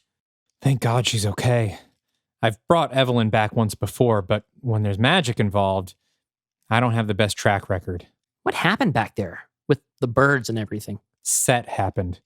I usually have him contained, but I felt something right before the island started sinking. Maybe whatever binds us together loosened up a notch. Should we be worried? I don't know yet. But what I do know is this. Set is worried. Whatever that was back there put a terror in him like I've never felt before. Back in Evelyn's room a bit later, the doctors and nurses are clearing out so that she can rest. The nurse clicks off the light and closes the door, leaving the room in darkness. A moment later, the light clicks back on. Raphael stands by the light switch, now dressed in a flowing white robe. No sign of his wings. Evelyn sits up, not surprised. Hello, Evelyn. I brought you back with me, didn't I? When I died. Your name is Raphael. That's right. You've been with me all this time. Yes. For 92 years, I've watched over you, protecting you. Protecting me from time. As best as I could. I can only share your body while you're awake. When you sleep, I'm forced to keep watch from the outside. So for most of the past century, I've only gotten older while I slept. So about a year out of every 3. More or less. You sleep less than most. Lucky me. Raphael approaches the side of Evelyn's bed and gets down on one knee. He takes her hand, which is connected to an IV and a heart monitor. When he touches her, the vibrance returns to her skin. Evie, you don't know how I've longed for the chance to speak to you. To be seen, to be heard, to be touched by you. Evelyn's heart monitor pings. Her heart just skipped a beat. But the very fact that you can see and hear me means that something very important has happened, and we haven't any time to lose. I must show you what's at stake. Raphael places his other hand on Evelyn's forehead. Wait, what are you? Raphael's eyes flood with black, and so do Evelyn's. We hear that heart monitor go off again, and then everything goes dark. We pan down into a clear blue sky, clearer than any seen in the modern world. This is the ancient world, thousands of years before industrialization. By the side of a picturesque lake, a pale, naked woman rises from the water to the shore. We don't yet see her face. She wrings out her long hair and steps toward a nearby tree, over which she's draped her clothes. We don't get a look at the clothes, so as not to place this scene in any particular time or place. She pulls the clothes down from the branch, revealing a man standing behind them with a sculpted body and gleaming golden wings. Raphael narrates. Ages ago, curious angels would visit the living world to partake in its strange, earthly splendor. With only the slightest hesitation, they reach for each other and embrace. Though it was strictly forbidden, some of us found the beauty of humankind impossible to resist. Months later, a midwife hands the lady of the lake her newborn baby. Only now do we see the woman's face, and it's Evelyn's. Out of these encounters, a new form of life was created, the Nephilim, beings who were both mortal and divine. Though they lived and died like any other human, portions of their souls would be reborn again and again across time. We see Egyptian princess Nefertiti, also a dead ringer for Evelyn, dueling to the death with her father's mistress Ankhsunamun in the year 1290 BC. This can be recycled footage from 2002's The Mummy Returns. We see another Evelyn dining with the Roman court in the 1st century AD, being tried as a witch in the 17th century colonial America, and finally, Evelyn Carnahan as we first meet her in The Mummy 1999. Now we revisit the prologue to this film, as Raphael and Haniel kneel over Evelyn on the bed of moss. It has become my mission to ensure that each and every one of the Nephilim are brought safely home to the kingdom of heaven, breaking the cycle of reincarnation and allowing them to rest in peace at last. A second Evelyn appears in the garden, the Evelyn of today.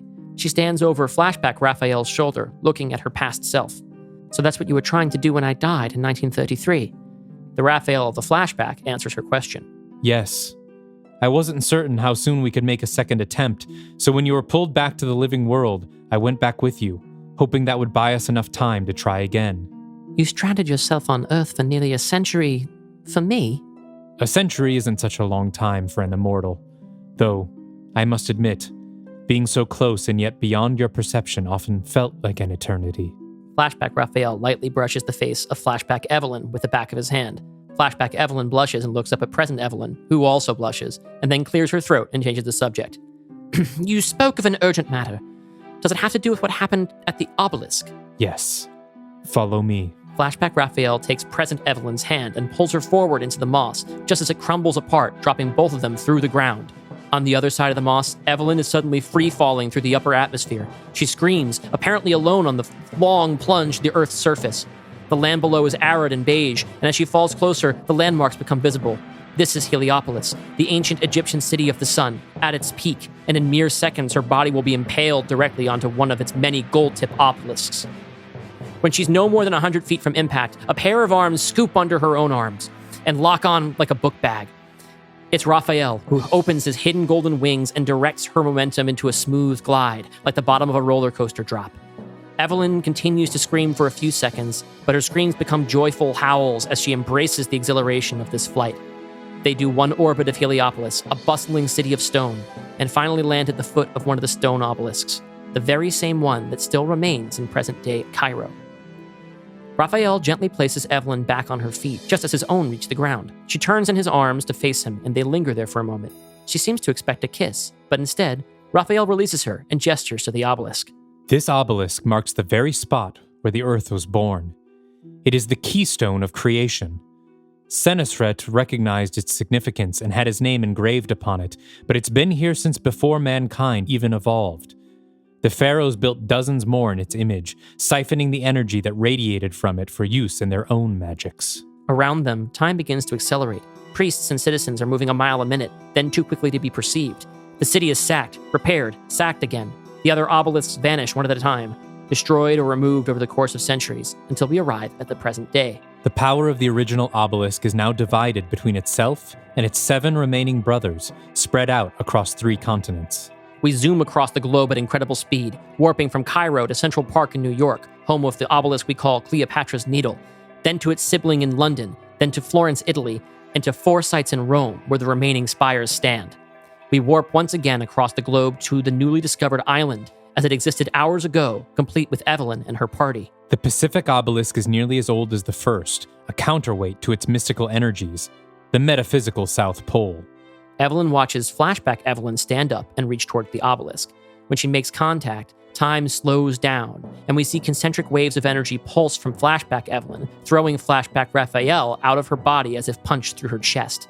When we touched it, we created a confluence between the 3 spheres of creation, a release of mystical energy powerful enough to stretch the tether between us. I remain bound to you, but we no longer occupy the same physical space. We return now to the present, with Raphael kneeling beside Evelyn's hospital bed. He removes his hand from her forehead, and she shocks back into awareness, breathing heavily from the rush of her experience. Evelyn, we have before us a unique opportunity. I believe that if we restore the obelisk of Senusret to full power and then make contact with it, it will cause an energy surge strong enough to open a bridge between your world, my world above it, and the world below. You want to use the Earth as a conduit between heaven and hell. Earth is already a conduit between heaven and hell. We've simply been locked out of it. We've been at war for millennia, and Evelyn, we are losing. Heaven is on the run, constantly moving, phasing between dimensions. Each soul we save is a tug of war with hell, and each attempt gives them a chance to find us and destroy us. The risk of exposure has become so great that we can only try about once a century. And you chose to save me. You are one of our own, Evelyn. I have known you throughout all of your lives, and I had to try. Raphael looks up at her lovingly. Evelyn places her hand on his. Thank you. It was a selfish decision, really, but one that has created an opportunity to save countless souls. What must I do? Before we activate the obelisk in Cairo, we must restore its power by destroying the 7 remaining spires of the Heliopolis. But this must be done quickly, before our enemy realizes what we are planning. Ideally, we would destroy them all at once. I have an idea about that. We now intercut between a few locations, each scene focused on a different obscure figure. A woman in a long coat and a hood stands alone in a London tube station. She looks at an incoming text message. Raphael and Evelyn's conversation continues via voiceover. Use only people who trust you completely. A long-haired woman lays back on the roof of a silver bullet trailer, watching the stars under a half moon. Her phone vibrates, rattling on the chrome rooftop. None of them can know the entirety of our plan. An author is seated at a table in a bookstore, signing autographs for a long line of customers. She looks up from signing her name, Cassandra Falk, played by Meredith Eaton. And then a very tall man leans down to say something in her ear. But you must have every confidence in their strength. Cassandra nods, and she and her giant companion, Victor Frankenstein, played by Javier Bardem, step away from the signing table and walk calmly towards the back exit, disappointing their army of fans. Back atop the silver bullet trailer, the long-haired woman lifts up her phone. The lock screen says, "New message from Evelyn." She unlocks her phone, and the light illuminates the battle-scarred visage of Gwen Conliffe, played by Amber Midthunder. She grins. "Don't worry." In the London Underground, the hooded woman looks up at us from her phone with a hard, determined look on her face. It's Dr. Jennifer Halsey, played by Annabelle Wallace. They will not fail. There's one more thing. Back in the hospital room, Evelyn stands by the window, leaning against the pole on which her IV still hangs. Raphael stands close beside her. As tempted as you might be to confide in him, Nick Morton cannot know what we're trying to do, or even that I'm here with you. You don't trust him. My feelings towards Nick are irrelevant. His body is host to a god of death, and we cannot risk alerting him to our plans. You'll have to come up with a cover story, something you think he'll believe. I can do that. If I thought I could convince you to leave him behind entirely, I would suggest it. But you know I won't. Raphael breaks eye contact, looks off into the corner. Yes, I do. Evelyn turns to face him. Raphael, I'm not blind, and you're not subtle. But from my perspective, you and I just met this afternoon, not to mention our... Evelyn looks Raphael up and down, less hastily than she planned. Substantial age gap. I chose this youthful form centuries before your first self was born. You're not exactly helping your case, but it's not only that. I know. But ask yourself, if Nick means so much to you, why do you keep pushing him away? Evelyn looks past her reflection in the window, lost in thought. The door to her room opens, and Nick rushes in to embrace her. Raphael is gone. Evie, I'm so glad you're all right. You scared the shit out of me. What happened? Evelyn pulls Nick close again, her head over his shoulder. She sees Raphael standing in the corner, facing away, arms crossed. I've had a vision. Okay. So. Big info dump. We're going to have to talk about what this means for our plans. Okay. Not on air. I think off air probably. But because I am very... I think I really like the info dump. The Matrix influence is clear. The sort of walking through all the different metaphysical spaces as to illustrate things. We have to destroy a bunch of shit. Yeah. I think the only thing I'm missing here, not because of lore, but for the stakes of the film, is understanding more why we need to open this conduit. Okay. Because Raphael seems very convinced and Evelyn is right on board, but it's kind of like what, and I know that like heaven is on the run. We've established that, right? That like hell is winning. They can only save one person a century. Otherwise hell will find them, you know, but what does the conduit accomplish? Like I almost need something like, I went through this with Black Lagoon recently where someone who was giving me notes was like, you need to like really like directly say the stakes to the audience like twice, just so they know what is at stake here going into the end. And we're not going into the end yet, but like I need Raphael to be like, this will mean more people go to heaven, or like this will mean that we can save more people and save them from hell, you know, or like what is it that we are accomplishing by opening this conduit? And is that something you can tell us right now, or is that something I think everything's going to be made clear by the end, but this is a point where I want to leave it where it is right now. Yes. In like a future draft. In a future draft, I would retool this. Something that would propel the audience along with them, because otherwise it's like, okay, I understand what the plan is, but I don't understand why it's the plan or why I'm invested in it yet. I know what it will do, but why is that big? Right. You know, and that can be a tough thing when you're trying to hold things back. Yeah. You know, once upon a time, there was so much more to this sequence. It was the kind of thing where like it could have worked as an opening of the movie, the way that the Summers Mummy movies start with these big, like once upon a times. Yeah. But I didn't want to do that. So there's a whole creation myth for the Dark Universe that I have written Okay. And I've stowed it away for potential future use. That I should probably get my eyes on. You probably should get your eyes on. I should probably maybe share that note with me when we're done here. But it would have been here if it wouldn't have just been too fucking much. Like it's another like 5 pages. Yeah, maybe not the place for this, because also like that the lore stuff I think can be spread out over as long as we want, and we can drop that in whatever little info dumps along the way. It can be the opening of Death's Door, or whatever. That was my thinking. Maybe. I mean, obviously we are not even close there yet.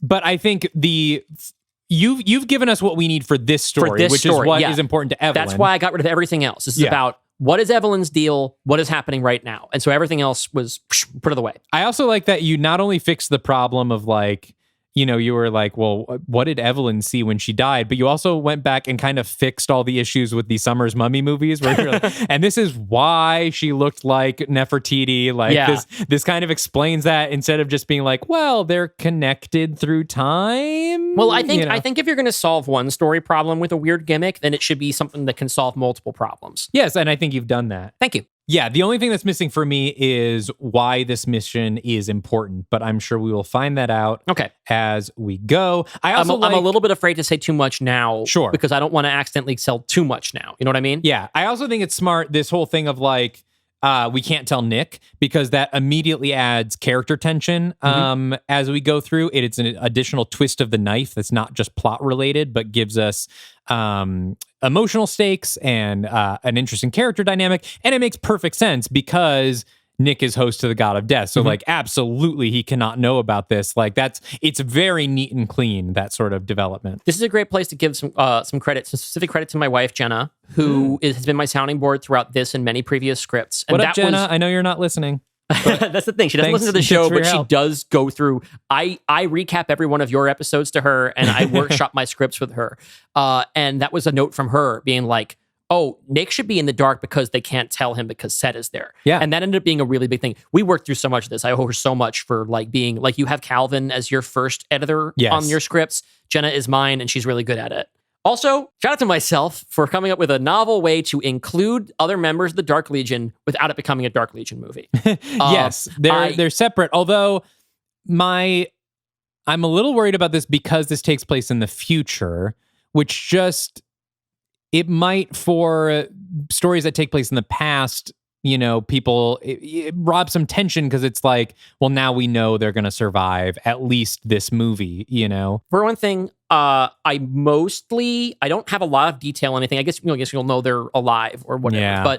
But I feel like, I guess I don't have a really counter argument for that. But it's nice to use the other members, but using the other members in conjunction with the time jump, I am worried that might steal some tension from us in some of our intermediary movies. Okay. Well, I mean, it's in stone now. Now it's in stone. So we got to roll with it. And I also, and this is the thing that I did have to clear with you, because it is something, there are going to be some things that have happened with at least one of these characters in the interim that's pretty big, and I had to check with you before I did it. Yeah. We're going to get there in a minute. But it's another one of those things where I wanted to demonstrate that time had changed, that time had passed, and that everything hadn't remained static for those 2 years. So we'll get there in a minute. Ready to move on? Yeah. We hear the roar of a jet engine as a plane touches down in Rome, Italy. An arm spreads a large paper tourist map across our view, and we pull back to see that it's Evelyn's, who is setting up a briefing for Nick and Masika. The map is spread out across a table in a hotel suite overlooking the city. Evelyn points out the locations of the 4 obelisks in Rome. The 4 obelisks that I saw in my vision are all but within a few kilometers of each other, each in a very public place. Destroying any of them is going to attract a lot of attention, regardless of the hour. And you're sure you're supposed to destroy them? Last time we messed with one of these, a black hole opened up in the ocean and swallowed an entire island, not to mention 8 of our friends. I don't even want to think about what it would look like if this happened in a major city. Evelyn recalls a flash from her own actual vision of a city sinking into the earth. When she comes to her senses, she glances over to Raphael, who is leaning against a wall, invisible to everyone else. That won't happen.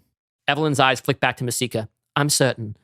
In fact, I think it might be the very outcome we'll be preventing by taking the obelisks off the board. Mahmoud mentioned that there were also obelisks exported to the US and UK. There's also another one in Italy, Venice, I think. Florence, but those weren't in my vision. So far as I can remember from my past life as Princess Nefertiti, the curse of Senusret I was cast upon Rome specifically. perhaps a technicality of the language of the curse, composed when Rome was an empire rather than a city. There are 4 obelisks and only 3 of us, but these 2, Evelyn marks the map at the Pantheon and the Piazza di Montecitorio, are only 300 meters apart on foot. One of us could conceivably handle both of them. I assume that's me. You are the fastest sprinter. Cut to some time in the future with Nick, Tom Cruise running across the plaza and coming to a stop in front of the Montecitorio obelisk. He's hit stop on a stopwatch on his wrist. 48 seconds. Back in the present, Masika raises her hand half-heartedly. Speaking of assumptions, mass destruction might be a typical Thursday night for the 2 of you, but I don't remember agreeing to demolish any historical landmarks, at least not by myself. Evelyn ponders this for a moment. How are you at navigating traffic? Are you kidding? I'm from Cairo. Flash forward to a rental car burning rubber down a Roman street, weaving between cars, buses, and motorbikes before coming to a precise stop in front of the Pantheon. Inside the car, Evie unclenches and exhales with bated breath in the passenger seat, while a perfectly calm Masika chuckles behind the wheel. Evelyn shakes herself loose and steps out of the car, dragging a large suitcase. We follow the bag, and Nick speaks in voiceover.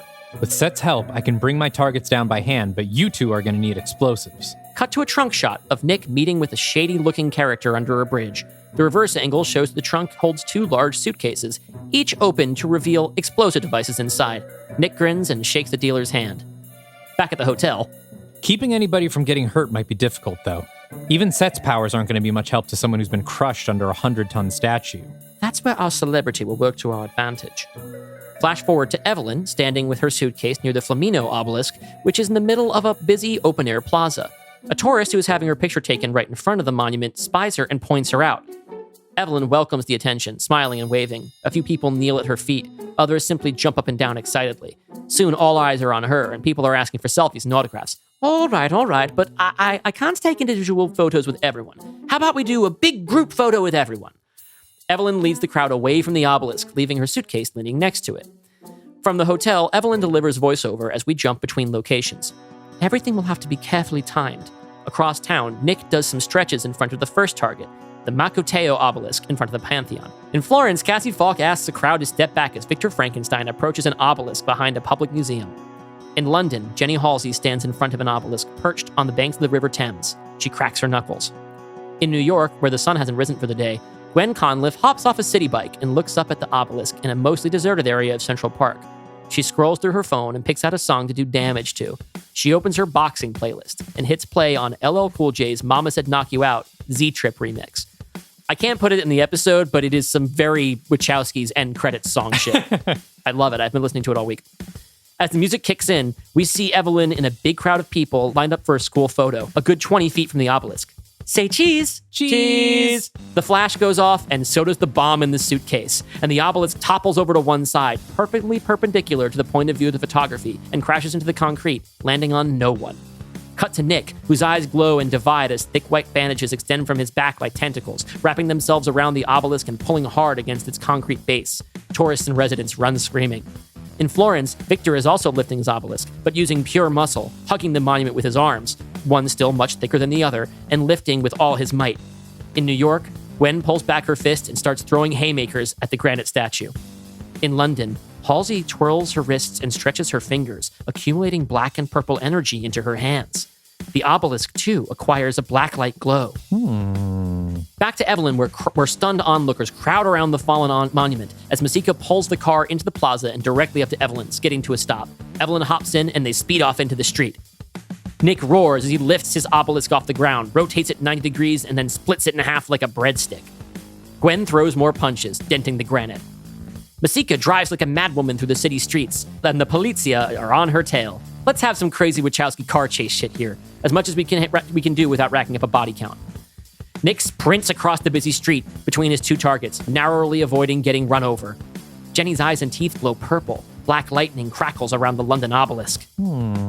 Gwen is still punching. Victor hoists his obelisk from its perch and throws it over his shoulder in the world's biggest German suplex. It cracks on impact with the cobblestone street. More car chase! The cops are gaining. Evelyn is hanging on to her seatbelt for dear life. Masika is totally focused. Nick arrives at the second obelisk, and the crowd is already scattering, freaked out by the nearby impact. Nick once again reaches out with his bandage tentacles and starts pulling the spire down. Gwen is still punching. In London, Dr. Jennifer Halsey snaps her fist closed, and the obelisk in front of her flashes white, then crumbles into dust. We can talk about it later.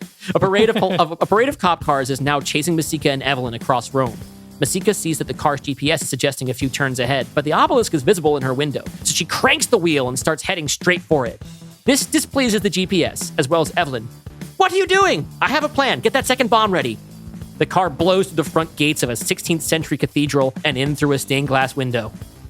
Nick squeezes his obelisk into 3 pieces with his bandage tentacles and drops them on the ground. Masika's car crashes through a second church window and out onto the street on a direct course for the last Roman obelisk. Pedestrians flee the area as the car roars through the plaza and crashes directly into the base of the obelisk, barely damaging it. Police cars are close behind, parking all over the plaza and disembarking armed officers. The car's front wheels are still spinning, to no avail. One police officer approaches the driver's side door. There doesn't appear to be anyone inside. He cautiously opens the door, only to see that the gas pedal is being held down by a heavy device whose blinking red light is blinking faster and faster. Bomb! Bomb! Bomb! The cop dives away from the car just as it erupts in a fiery explosion, fracturing the base of the obelisk and sending it careening into the square. We pull back through the shattered cathedral window to find Masika and Evelyn ducked into opposite church pews, winded but very much alive. They share a brief, mad cackle and then sneak out of frame. In New York, Gwen walks away from her obelisk, which has been punched around the same radius so many times that it looks like it's been chewed up by a beaver. She hits a vape, and the stone splits in half at the weak point behind her, landing with an unacknowledged thud. End of LL Cool J. Okay. Couple things. Okay. First of all, let's talk about the Jenny in the room. Let's talk about the Jenny in the room. You texted me these things about Jenny because I will have ownership of Jenny and Carol for Phantom of the Opera. And I would love to pretend like we have it all mapped out, how Jenny is going to get magic powers in the next 2 years. But part of the show is the process. And I got this text and I was like, wait, is Jenny magic now? And I will give an equally honest, perhaps not so exciting answer, which is I came up with a cool way to destroy the statue. I wanted them all to be destroyed in different ways. Yeah. And too many of our characters are just human beings who would need to use a bomb. Yeah. And I thought, this is a really cool way I would like to do it. Am I going to give Hunter magic powers? Because Hunter is in my wheelhouse. That's the thing. Is we have some Dark Legion members that are not here, which is just because they're human. And they can't destroy a thing. Right. It was just a matter of the economy of who would be able to do this in a cool way and also who would be in a certain location. You and needed one extra person. I needed one person in London. And Jenny's roots are there, so it made sense for her to be there. Just for it to be, it's plausible that she could be there, right? I'm not trying to put more people on more planes. Gwen has to drive across half the country. That's the big thing. And like Victor and Cassie are on a European book tour, sure, right? So I could plausibly be like, oh, that's why. In story, the reason these particular members of the Dark Legion was chosen was they were in the right place. For me, it was because they could do a cool thing I wanted them to do. Yeah, I don't really want at the moment to give Hunter to make Hunter some kind of mage. It doesn't really work with what I want to do with the character. But with Jenny, and I know I often joke about how she can do everything and it makes her kind of sometimes kind of frustrating as a character. She has so many skills. I felt like it would be cool to lean into it and decide being like, Jenny can do everything a human being can do. Why would she stop there? Sure. Like she keeps ending up She's in these got all crazy the arcane knowledge. Yeah. She's done. I think I wrote when I was explaining things in Phantom of the Phantom. She knows everything about magic except for how to use it, which means she could probably learn it way faster than most people. And I thought it would be interesting that she keeps going into these situations where these big life-threatening things are happening, and she just has a gun. Right? I don't think she'd be satisfied with that. Yeah. I think at a certain point, she would start to dabble. But that was admittedly me working backwards from, I want somebody to just kind of walk into frame, twiddle their fingers Doctor Strange style, and then snap their fist closed, and the thing just fucking turns to dust. So now we have to figure out how to get her to that point in the next 2 years. Now you have to figure out how to get to that point in the next 2 years. Here's my other thought. Why doesn't Set stop Nick from destroying the obelisks? We know the Set recognizes them. He has a tingle. He does a tingle when they see the other obelisk.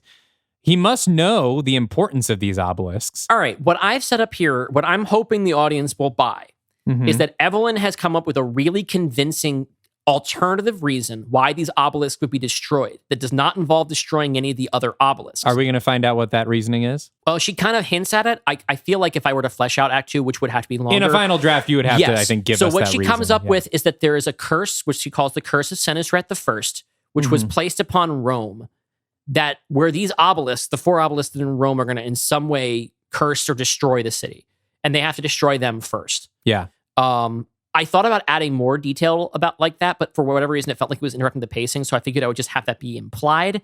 That's not working, apparently. So I'll have to... Here's my note for what would be a future draft. I think it would be fun, and both in the Wachowskis' wheelhouse and Tom Cruise's wheelhouse, because right now, everything goes exactly as planned. And what happens is fun, but everything goes exactly as planned, and it's more fun when things don't. Right. I think everything goes exactly as planned, except Nick may buy Evelyn's story, but Set doesn't. And Nick goes to destroy the obelisk, and Set's not answering. And then he has to find another way to do it. He has to find another way to do it, and he's the one on the clock. He's got a Tom Cruise run to the other one. He has to destroy 2 of them, and now Set's not answering, and he doesn't know why. And so now he's doing this sort of Mission Impossible style action scene where everything's getting fucked up, and he has to kind of like Buster Keaton his way out of it, you know? I love this. That's canon now. Yes. And that's like also, I feel like Wachowskis don't let an action scene go by without twisting the knife. Right. And that would be, it can't just all go according to plan. I don't think anything in a movie, any plan can ever go according to plan. Right. You are 100% correct. And so I think Set doesn't listen. Nick, has to Nick's like literally like tying a rope around the obelisk trying to pull it over, I love that. And it's not working. And meanwhile, he's like looking at the timer on his watch, which is now up to like 2 minutes. And he's like, fuck, there's still one more obelisk to get. And like eventually maybe he just like steals a car and drives it into it or something. Well, we have to do something else because that's how the last one goes. But we'll figure something out. Like there's construction, there's like a jackhammer construction. He runs and grabs it. He has to find a fucking plug it into something or whatever. Yes. I think there's probably gas powered, whatever. No, but I think that's a great way to solve 2 problems. Yeah, because then it makes sense that Set doesn't want any part of destroying these obelisks. But even Nick if he doesn't know think why. that it's going to end, even if it just seems like it's halfway to a bad thing happening. Yeah, you're right. You were totally that's a great note, Dalton. Cool. All right, everybody, just pretend that happened. Pretend that happened. Well, that's canon. That's canon now. Let's keep going. Moving on. Glasses clink as Evelyn, Nick, and Masika toast the success of their mission at the hotel bar. They're sitting at a corner table, sharing a laugh. Where in God's name did you learn to drive like that? I told you, Cairo, you've lived there. You know what it's like. Our streets don't have lanes. You gotta assert yourself. You asserted yourself straight through a 500-year-old cathedral, you absolute maniac. You better hope they never find you. I can't lie. I didn't know I had that in me. It's funny the things you learn about yourself in a crisis. Masika takes a sip of her drink. And with this beat, the mood softens a little. Before this week, I'd never been in a life-threatening situation before. Then when that island started sinking, everything happened so fast, faster than I could think. Nick told me to take you and run to the boats, and I did. You saved my life. I did. But I might not have if it wasn't for Mahmoud. He was there already at the boats, but he kept running back to help people get on board before the earth crumbled beneath them. Nobody told him to do that. I even told him not to. He just did it because he believed it had to be done. Most of us who survived are alive because of him. And today, with the whole city at stake, I guess I wanted to see whether or not I had that in me. Evelyn throws an arm over Masika's shoulder. You're a woman of action now. Masika smiles, but shakes her head and raises her glass. To Mahmoud. To Mahmoud. They toast, and Masika finishes her drink. Well, this woman of action is exhausted, and we've got an early flight home tomorrow. I'll see you 2 lunatics in the morning. Masika excuses herself, leaving Nick and Evelyn alone at the table. So, we've saved the world again. What's the score now? That's 4 times for you, and Evelyn counts on her fingers. 5 times for me. Damn. You've always got one up on me because of the Dragon Emperor. The fucking Dragon Emperor. Do we have to count that? We do. Those are the rules. Nick laughs and finishes his drink. Something catches his eye on the TV hanging over the bar. Oh, hey, we made the news. Nick gets up and excitedly heads over to watch. Evelyn is briefly enthused before it dawns on her that she does not want Nick watching the news. She hurries after him. We should go. We don't want to be recognized. The news anchor's voice fades into our mix, and we see the smile gradually disappear from Nick's face.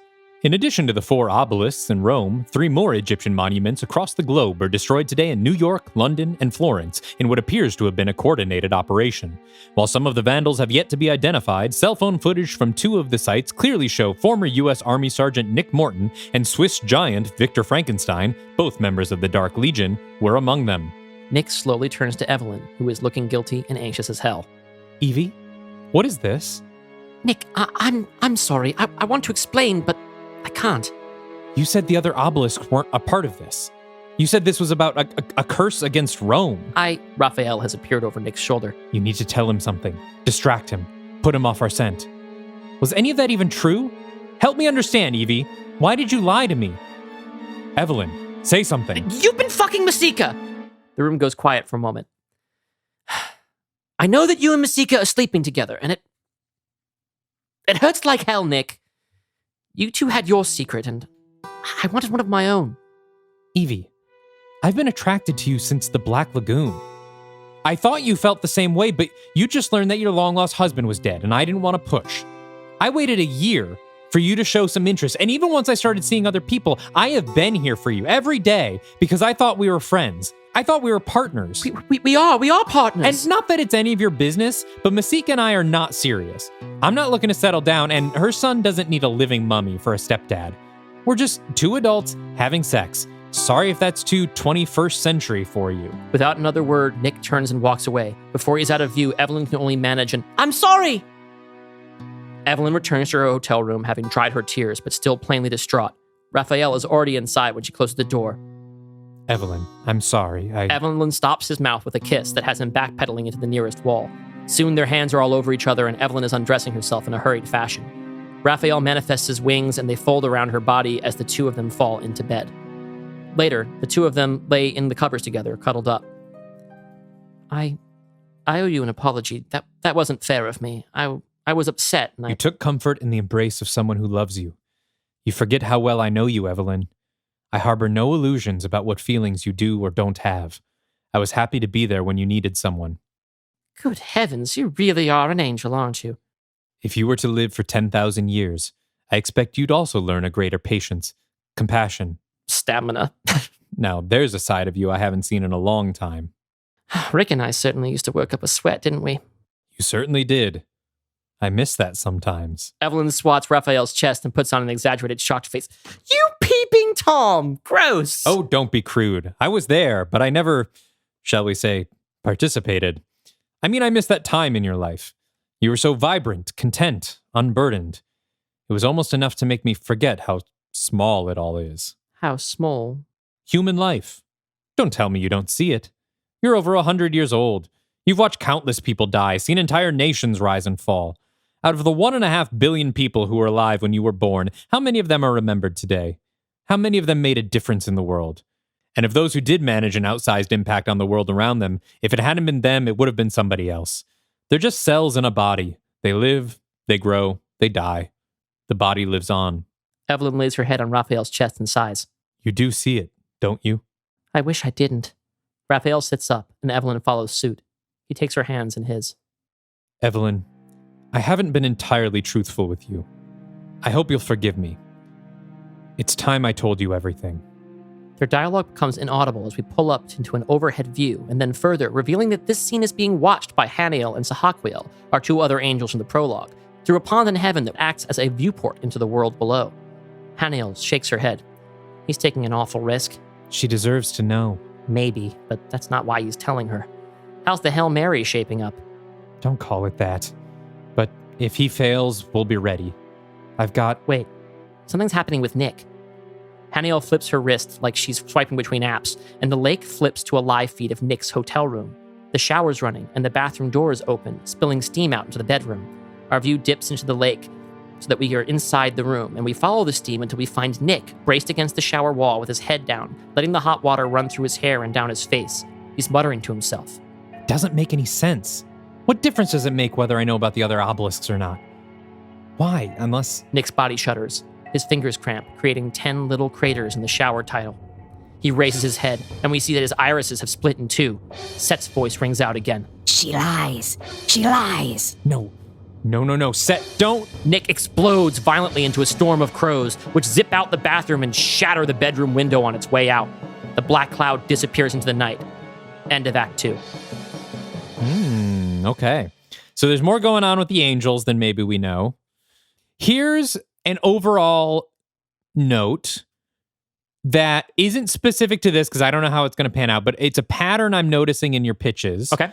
Which is that we've talked a lot about Act 3 issues in your pitches. I don't know if this has, we haven't gotten to Act 3 yet, but one thing I've noticed is that generally your Act 2s have one action set piece. And I think what helps land in Act 3 is that an Act 2 should be escalating action. Right. I don't have a lot of rising action. Yes. Especially since that that sort of destruction scene, everything goes so well. Everything goes so well, right? Like, I think ending your Act 2 with characters at their lowest is always a good place to end, but it doesn't have to be that way. I think generally we just need to see that line going up on, like, the plot chart that Kurt Vonnegut draws or whatever, like, and a lot of this time, I'm not saying your pitches need to be 100 pages, but like we spend a lot of character time, which is good, but it might help us get to Act 3 if we do more summarizing of the character scenes in order to squeeze in at least another action set piece. I just really like writing the character scenes. I know it's what I'm good at. I know you do. Okay. But I think we need to, and that's why so often I think your Act 3s is like, oh, this feels like the Act 2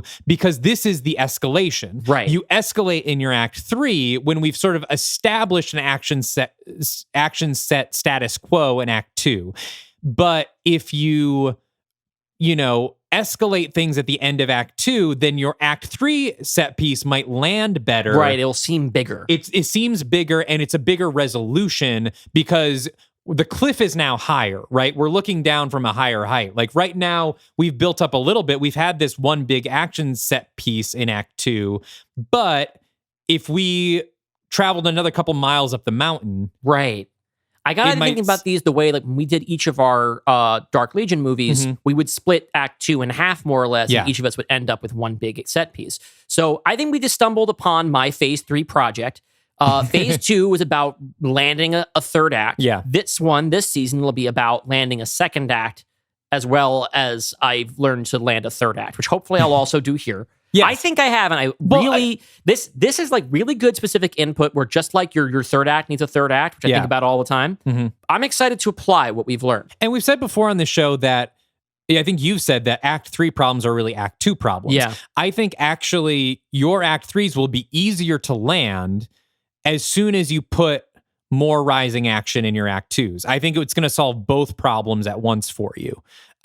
Because your Act 3s now wrap everything up really well and help you fulfill the promise of your premise, but they will feel bigger and more satisfying once the Act 2 has elevated things more. Right. So what I'm going to end up doing is I'm going to end up writing 100-page scripts and then cutting scenes out so we don't do them on the episode. And then if people want to read the pitch later, it'll be there. Yes, it'll be there. Dalton, I love writing dialogue. I know. I love these intimate moments. I think every time we've done a Dark Legion movie, I'm always shoving an extra action set piece in Act 2. Which is sometimes, maybe in The Mummy's Hand, there was maybe one too many action set piece in Act 2. But in House of Dracula, it's definitely it's great. The siege of Prodigium ends up, I think, really doing exactly what you say. Yeah, it needs to be there. If we only did the chaos in Cluj-Napoca and stuff like that, and then went straight to Dracula, it wouldn't feel like a full movie. Right. We need that siege of Prodigium to really round out the blockbuster feeling of that film. Right. So I definitely need something here. Maybe afterwards after the script is over, you can tell me what you think might fit. Anyway, that's the joy of the show. Yes. I haven't been to screenwriting class in over a decade. I love this. Also because you read the books and I can't read. Oh. So so I'm basically giving the audio book version here on the podcast. Perfect. Screenwriting listen. Did it scan that I had placed a bunch of little hints that Nick and Masika's relationship was more intimate than it appeared? Yes. I think it worked well enough that I didn't see it coming, but once it was revealed, I was like, oh, that makes perfect sense. Okay. So I think that's exactly the kind of balance you want to land with something like that. So I think the way this answers your question about Evelyn is I think that by the time Evelyn felt like she was ready to see somebody, she knew that he was fooling on with somebody else, and that turned her off. I think that makes sense. And so I assume the knock on the door on the yacht was actually Masika. Yeah, that was them hooking up. Cool. He definitely goes home with her after the party. But they had to her kid knows him, right? Yeah. He's white boy Nick. Yeah. Yeah, I think we can move on to Act 3. All right, let's go. Act 3. The next morning, Evelyn waits in the lobby of the hotel with her suitcase, waiting for the rest of her party. Masika steps off the elevator quite casually, clearly unaware of last night's drama. Sorry I'm running late. I had to talk my mother through Jamil's schedule for the day. Have you seen Nick? No, is he not here? You didn't see him last night? Why would I have seen him? Oh. Evelyn, I never meant to. It's fine. It's none of my business. Yeah, but I know you like him, and now I feel shitty. Masika, it's fine. Right now, I just need to know where Nick is. Evelyn goes to the front desk and asks them to call Nick's room. There's no answer. Cut to Evelyn and Masika exiting the elevator up on Nick's floor with a staff member in tow, who opens up Nick's room to reveal that it's been wrecked, its furniture torn apart, its window shattered. Evelyn runs to the window and looks down. No mess below, of course, not that she expected one. Behind her, Masika kneels down and picks up something off the floor. Evelyn, it's a black feather. Raphael appears beside Evelyn. He knows. Cut to Evelyn and Masika rushing through the Rome airport. Evelyn is bringing Masika up to speed. I couldn't risk telling you or anyone else who might slip the wrong details to Nick, and by extension to Set. But now he knows what we're doing, and he's got a significant head start to Cairo. Well, what does he want? I can't be sure. Set has his own agenda, which occasionally aligns with our own, but when it hasn't, Nick is usually able to keep him contained. This cosmic tunnel of yours must have him pretty worked up. Cut to the crow storm, traveling over the Mediterranean Sea with supernatural speed. Some of the crows in the center of the storm knock into each other, pulled towards one another, forming bits and pieces of Nick as he struggles for control. We see his arms and legs windmilling, grasping at the air before breaking back up into birds. His face screams and explodes. On the plane to Cairo, Evelyn sits in the middle seat, with Masika on the aisle, trying to keep steady despite the high stakes and helpless feeling. In the window seat, which would have been Nick's, it's empty. And then it isn't. Now Raphael is sitting there. Evelyn reaches her hand over to him, and he takes it. They squeeze tight. As the plane makes its final approach into Cairo, a dust storm begins to pick up around the edge of the city. The jet's engines suck up a gulp of sand. They sputter and spark. Inside the cabin, passengers hold tight to their restraints as the engines stall and the pilot wrestles with the controls. The plane makes an awkward, skidding landing as the sandstorm grows thicker and angrier outside. Cut to Masika driving herself and Evelyn through the barely visible streets of Cairo as hundreds of cars attempt to navigate the storm. Masika makes a phone call while she drives. Mom, is Jamil home from school yet? Thank God. Stay indoors and stay away from the windows, okay? I'll be there as soon as I can. I have one last errand to run. From the passenger seat, Evelyn catches Raphael's face in the mirror on the passenger side door. They share a look. Raphael shakes his head. When the obelisk is in sight, Masika goes off-road, powering through the sandstorm and rough terrain. She blasts through the barricades around the obelisk at full speed and then hits the brakes, stunned. Her car is no longer buffeted by the sand. They are in the eye of the storm. Within a 50-foot radius of the obelisk, the air is calm and clear. There stands only one obstacle between Evelyn and the obelisk. Nick Morton. Nick, is that you? It's me, Evie. And I'm sorry, but I can't let you near that obelisk. I don't know what Set's told you, but I know what I'm doing. No, you don't. The tunnel you're opening doesn't just go from heaven to hell. It goes through Earth. I know. Evelyn, what's going on? It's going to sink this whole city. I know! Nick's face drops. The sandstorm slows down, gets quiet, but doesn't stop. I know everything, Nick. I found out last night. What are you talking about? Remember the island? The way it got swallowed up whole? That same thing is going to happen here. The city is going to cave in and millions of people are going to die. That's not true! Masika turns to Evelyn, who wears a sullen expression. It's not true. Evelyn? Masika. No, that doesn't make any sense. If touching that obelisk would kill millions, then why does the god of death want to stop her? Because of what's under the city. Masika is dumbstruck, trying to process all this. This city, this whole world was built on top of hell, and it's load-bearing. If she touches that obelisk, the mouth of hell will cave in. And no one will get sent there again. The storm and Nick's breathing both grow in intensity. For how long? How long until they find another way out? How much time will those 10 million lives buy us? They're going to die anyway. If we do nothing, they'll all be damned just the same. Masika grabs Evelyn's arm and appeals for her attention. Evelyn, tell me this is a trick, a ruse like before. You're lying to him, right? Right? I'm sorry, Masika. It has to happen this way. Then evacuate the city! Evacuate the city and then drop it! We can still seal the Hellmouth. No one has to die! Yes, they do. Tell her, Evie. The Hellmouth isn't just physical, it's metaphysical. We can't block it with earth and metal alone. You need to choke it with death. More death than it can handle at once. It may not take everyone to do it. The souls that are left will be lifted into heaven. They'll be the first of billions, Masika. If the block holds, we could save the souls of every person who will ever live from here on out. And if it does break, we'll have built up enough numbers in the meantime. We'll be strong enough to keep evil at bay. We can build a new, eternal kingdom of heaven. A kingdom built on the mass murder? Raphael appears over Evelyn's shoulder. Talking is getting us nowhere. Let's go. There you are. Nick's voice distorts and his eyes split and grow. He reaches out with black and gold energy, grabs both Evelyn and Raphael, and starts pulling her in either direction. They reach for each other, bound by some invisible cartilage. Both of their skins pull outward as if on fish hooks. We look now from Masika's perspective as Raphael is ripped into our reality from the inside out, skeleton to skin. He and Evelyn both struggle to their feet, breathless. Nick speaks with Set's voice. A Malak on Earth's soil. The truce is broken. Your life and your kingdom are forfeit. As if you wouldn't have destroyed it ages ago if you knew how to find it. Nick, look who you've allied yourself with! Nick's face twitches. We hear his voice again. Your monster might be prettier than mine, but he's still a monster. Raphael roars and spreads his gleaming wings. He takes flight, charging forward at Nick, who swings his fist back and strikes with a giant sand construct of his fist. The punch rocks Raphael into the storm, which lifts him into the sand funnel and out of view. Evelyn starts to run for the obelisk, but Masika grabs her wrist. Evelyn, stop!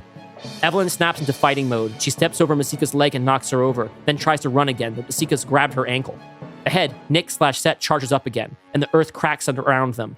A moment later, bony hands start pushing through the cracks of the cobblestone around the obelisk, the reanimated remains of the City of the Sun's ancient guardians.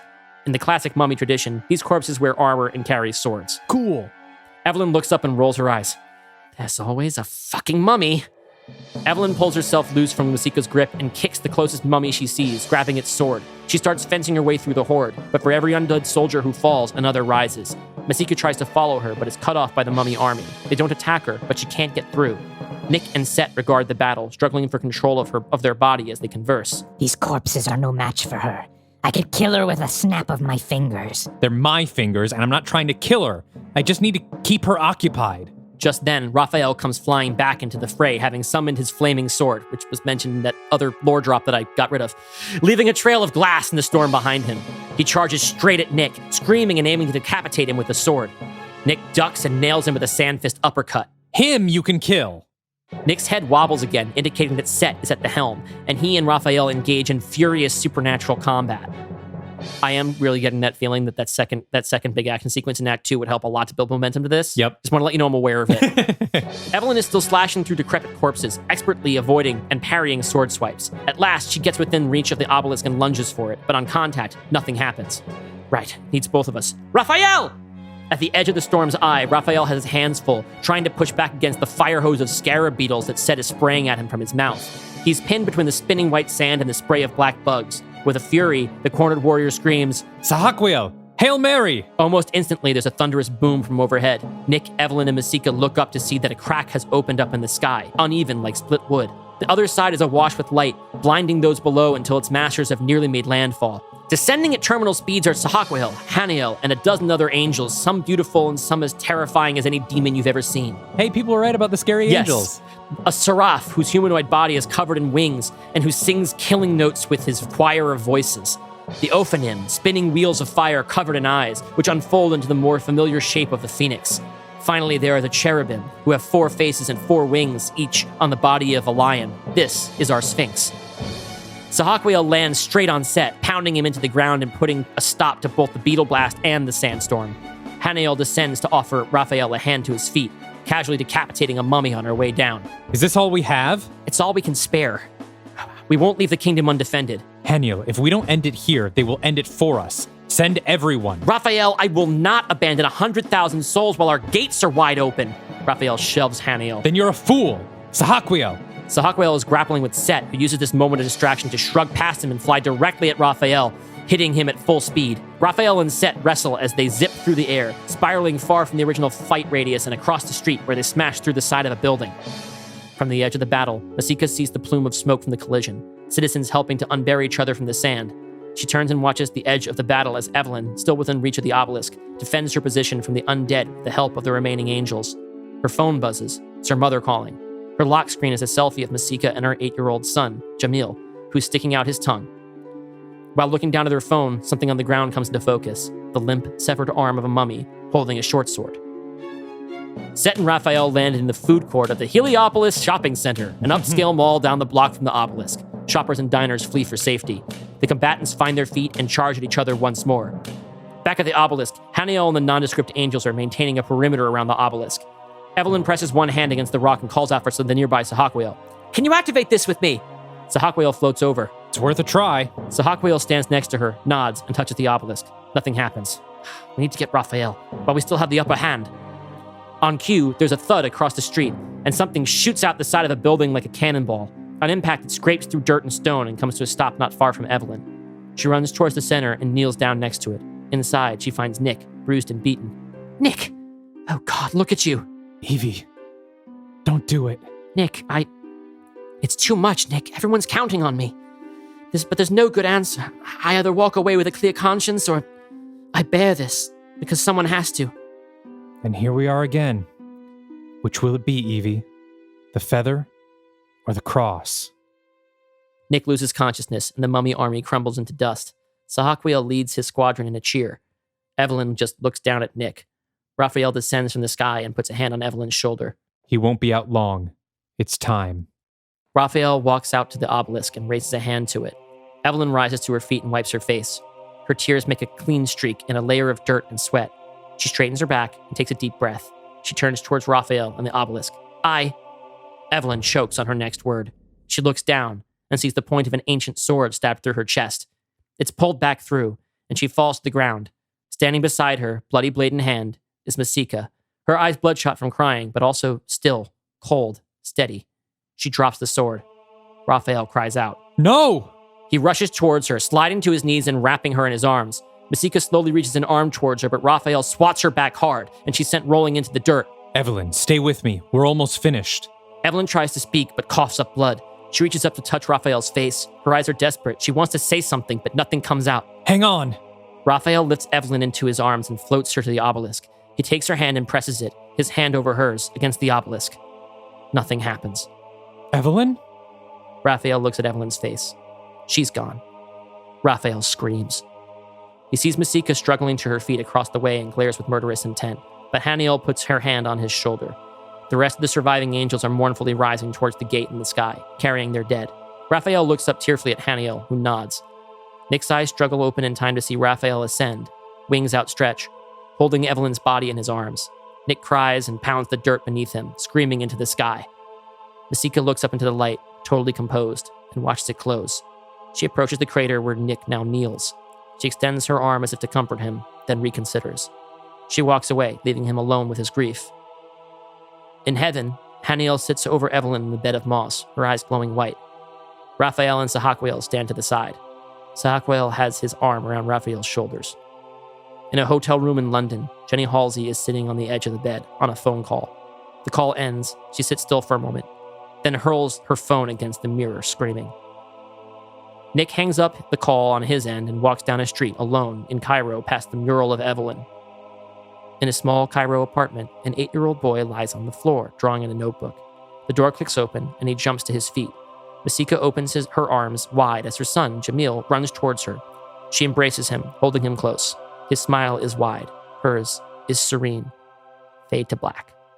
The end. Now that I have read this directly all the way through, it feels like there's 20 minutes missing between Act 2 and the beginning of Act 3. Yes, let's talk about it after the post-credits scenes. Because I have thoughts. Yes. Okay, mid-credit stinger. Evelyn O'Connell's eyes open suddenly, and she sits up with a start under a tree in heaven. Like last time, she's dressed in plain white clothes, her chest wound repaired. This time, however, only Haniel is hovering over her. Everyone else is either running or flying off in the same direction. Panicked angels and human souls rush past, yelling or screaming. Haniel, did I? There's no time to catch you up. We've got to move. What's happening? There's a booming sound off in the direction that everyone's running from. More screams. Haniel helps Evelyn to her feet, and they both face the danger. They've found us. Cut to black.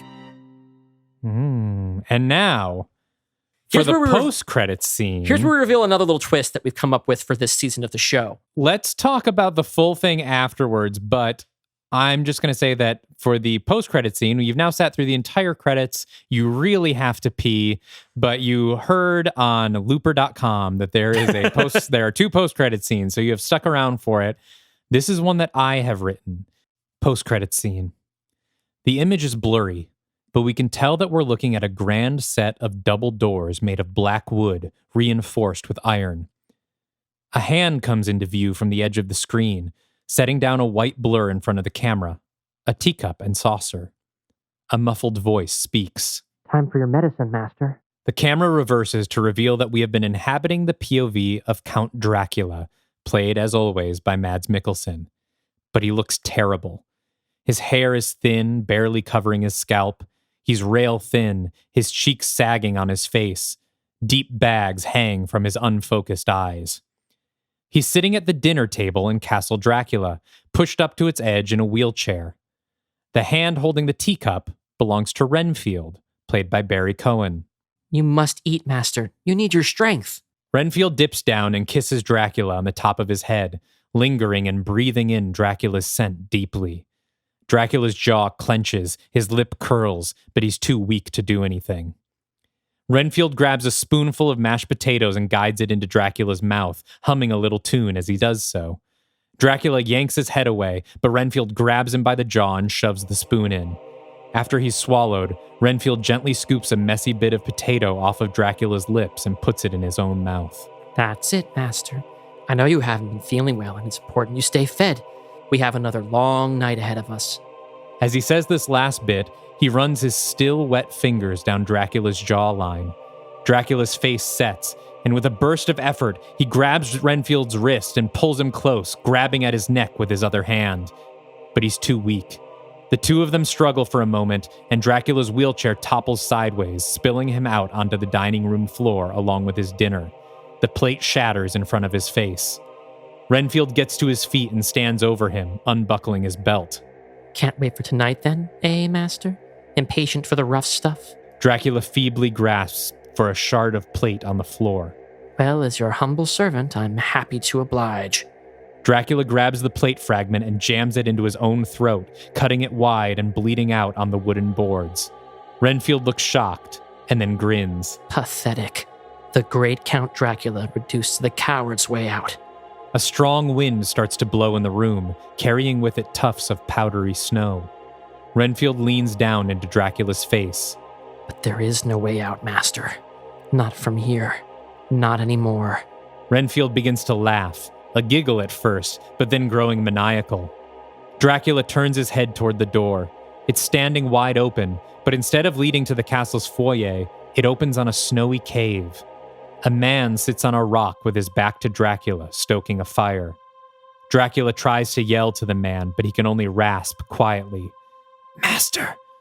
Master, please! Renfield's laughter grows deafening. The doors slam closed, and the screen goes black. Dracula will return. Ooh. So, for Phase 3, we've talked about how we have a problem where Dracula is now behind death's door, and we didn't want to shortchange that journey by just sandwiching it into a scene in The Dark Legion. But we also don't have a standalone Dracula movie this phase before Death's Door. So, we have decided that we are going to tell Dracula's story from Beyond the Door in post-credits scenes, which we will alternate writing. Without conferring with each other.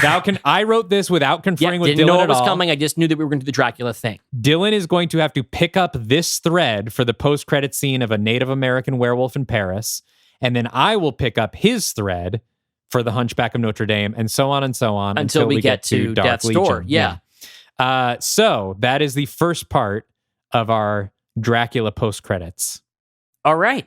We'll be serializing that throughout the season. Mm-hmm. Spooky. Very unsettling. All right.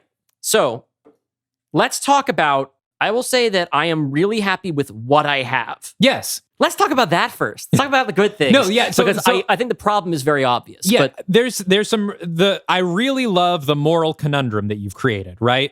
It is a classic. it's a trolley problem. It's a trolley problem, yeah.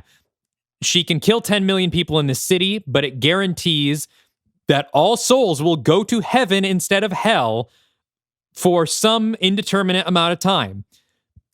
Set can't let that happen because Set is of hell, but Nick also doesn't want that to happen because it means killing 10 million people right now. But you've set this up well because Evelyn is so much older, she understands about the brevity of human life, and so it makes all the character choices make sense. It makes sense that Evelyn would choose the greater good in this scenario. Okay, good. Because I was worried, especially because it seems to happen very quickly on this read to me. I think the conversation I was trying with to Raphael, set it through the whole thing. Yeah, the conversation with Raphael sets that up nicely. And I think kind of hope that I teed Nick, it up with the thing with her thinking about her son growing old and dying. Yes, absolutely. So it's teased well throughout. And then Nick, being the hero of our saga, can't let that happen. Can't let these 10 million people die. I think, first of all, going back to what I said earlier about the stakes, I think what you can easily do is have Raphael in that first lore dump say, if we do this, hell will be closed. Like, we need to open this conduit and no more souls will go to hell. We can bring them all to heaven because it will be safe.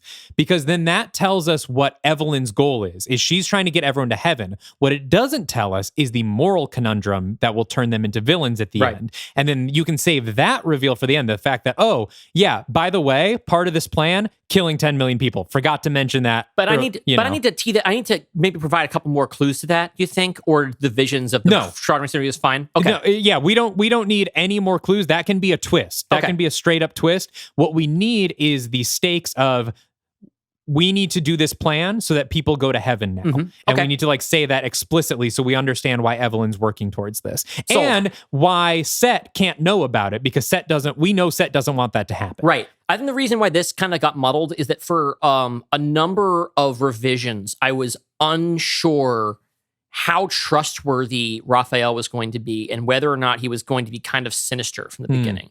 And for a while, it was going to be that he was going to be overtly lying to her about what this was. Or there was a period of time where I thought that he was going to be so possessive of Evelyn and so entitled to her that he was just this whole thing of him being this sweet, lovelorn guy that was actually had a much darker element to it.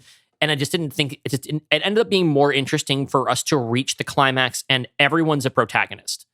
From a certain point of view, writing each character, Evelyn gets cute one-liners, right?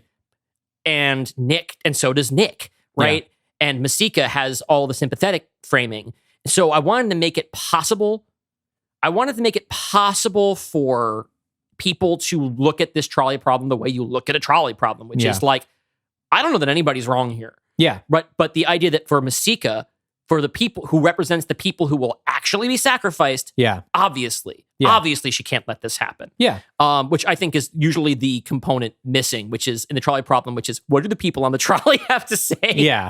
I think that all really works. Now, I think what we end up with sort of a problem that was similar in Werewolves of London, where we don't get a villain in quotes kind of here, but we don't get a villain reveal until the final confrontation. And then everything has to be sold in that final confrontation. I think maybe the fix here is because you sort of have a twist on a twist where Act 3 starts and we think the villain is going to be Set. Set is trying to stop Evelyn. And so Set is the villain of our story. But then it turns out, oh no, wait, actually, maybe Raphael is the villain here, and Set is actually on the right side for once, and things are a lot more complicated. But those two things happen so quickly that you don't get time to sit with either of them. I think what we need to do is another action set piece at the end of Set 2 against Set. Yes. I think we spend more time with Set being set up as the villain. Maybe they need to have a confrontation at the hotel in Rome. At the hotel or in midair when he's the crows, have it be a midair kind of thing. Between him and Raphael, maybe, because he has wings. We need something where Nick can't reveal their motivations yet, but we do need some sort of action scene with Set so that we can spend longer thinking, oh, Set has taken control and we need to stop him from, stopping Evelyn. Right. And then we realize, oh shit, no, Set was in the right the whole time.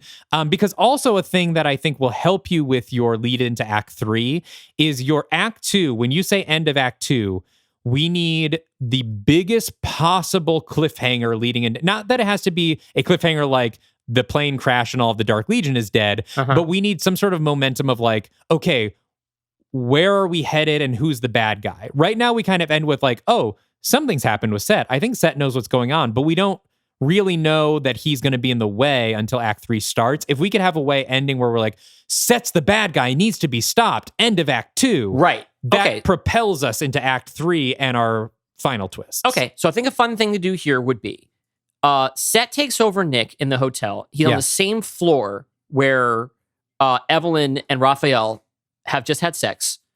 And Nick / Set does the whole crow storm thing, but also as Nick.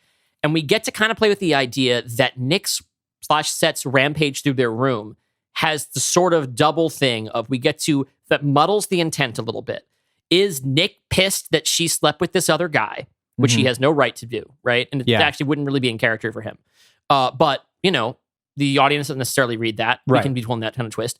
And also Set's figure something out. We can do a bunch of different layers here, and having them confront each other in he goes and he busts into Evelyn and Raphael's room. Yeah. And that can lead into a fight in the air between Raphael and Set. Yeah. And the two of them both know what's happening. So we don't have to do any cute obfuscation of someone saying something and not saying the whole thing. They just don't have to communicate verbally at all. Yeah. They're fighting and they both know what the stakes are. Evelyn and Masika are watching from they're looking from through the fucking wall that's broken down. And Evelyn is capable of answering all of Masika's questions evasively, right? Or, why would she ask whatever? This is where she can start filling Masika in and what happens. We could even have Set completely take over Nick. Yeah. And so that way, even if Evelyn and Masika are around, Nick can't explain what's going on because Set has taken over. And then we think at the end of Act 2, the mummy of this movie is Nick Morton. Nick Morton is the mummy as villain this time. But then when they arrive there, they find him and it's actually just Nick now. Well, Raphael deals some kind of blow that knocks Nick back into control. And that way Nick can be like, Evelyn, here's what's going on. That sort of lets him grab himself a little bit again. But for the end of Act 2, it's just Raphael versus Set as Set, or as fully mummified Nick Morton, like we saw him in House of Dracula. Yeah, we could do something like that, but just monsterfied Nick, Okay. No, I like that. I, as soon as we started Act 3, I started reading it. And I was waiting for a moment to just kind of step and be like, listen, I know. Because it did feel I've been over this a gajillion times, but Act 3 is the climax is the last thing that I polished, right? Yeah. The last part that had a first draft. And at the risk of the thing where we need another 20 pages, in actuality, because so much of it is just full screenplay length and just scene for scene blocked out, that's where the 20 pages that aren't in the screenplay need to be. Yeah. Your Act 3 is really solid. It just needs a better foundation coming in from the end of Act 2. It just needs more leading into it. But I really like your Act 3, and I like where you leave things. And I think the mid-credit scene with Heaven getting invaded by Hell is really fun. For Picture Lock, maybe we don't go through all of the lore because there's a lot of it, but you and I are going to have to talk off mic about what this means. I'm going to have to read that document. I'll send you the file that I have of the big fucking prologue that got cut from this. But I think we can lock this in. I think this is a Picture Lock. This is our Picture Lock for our first one for Phase 3. For Phase 3. Let's lock it in. It's alive! In the name of God, now I know what it feels like to be God.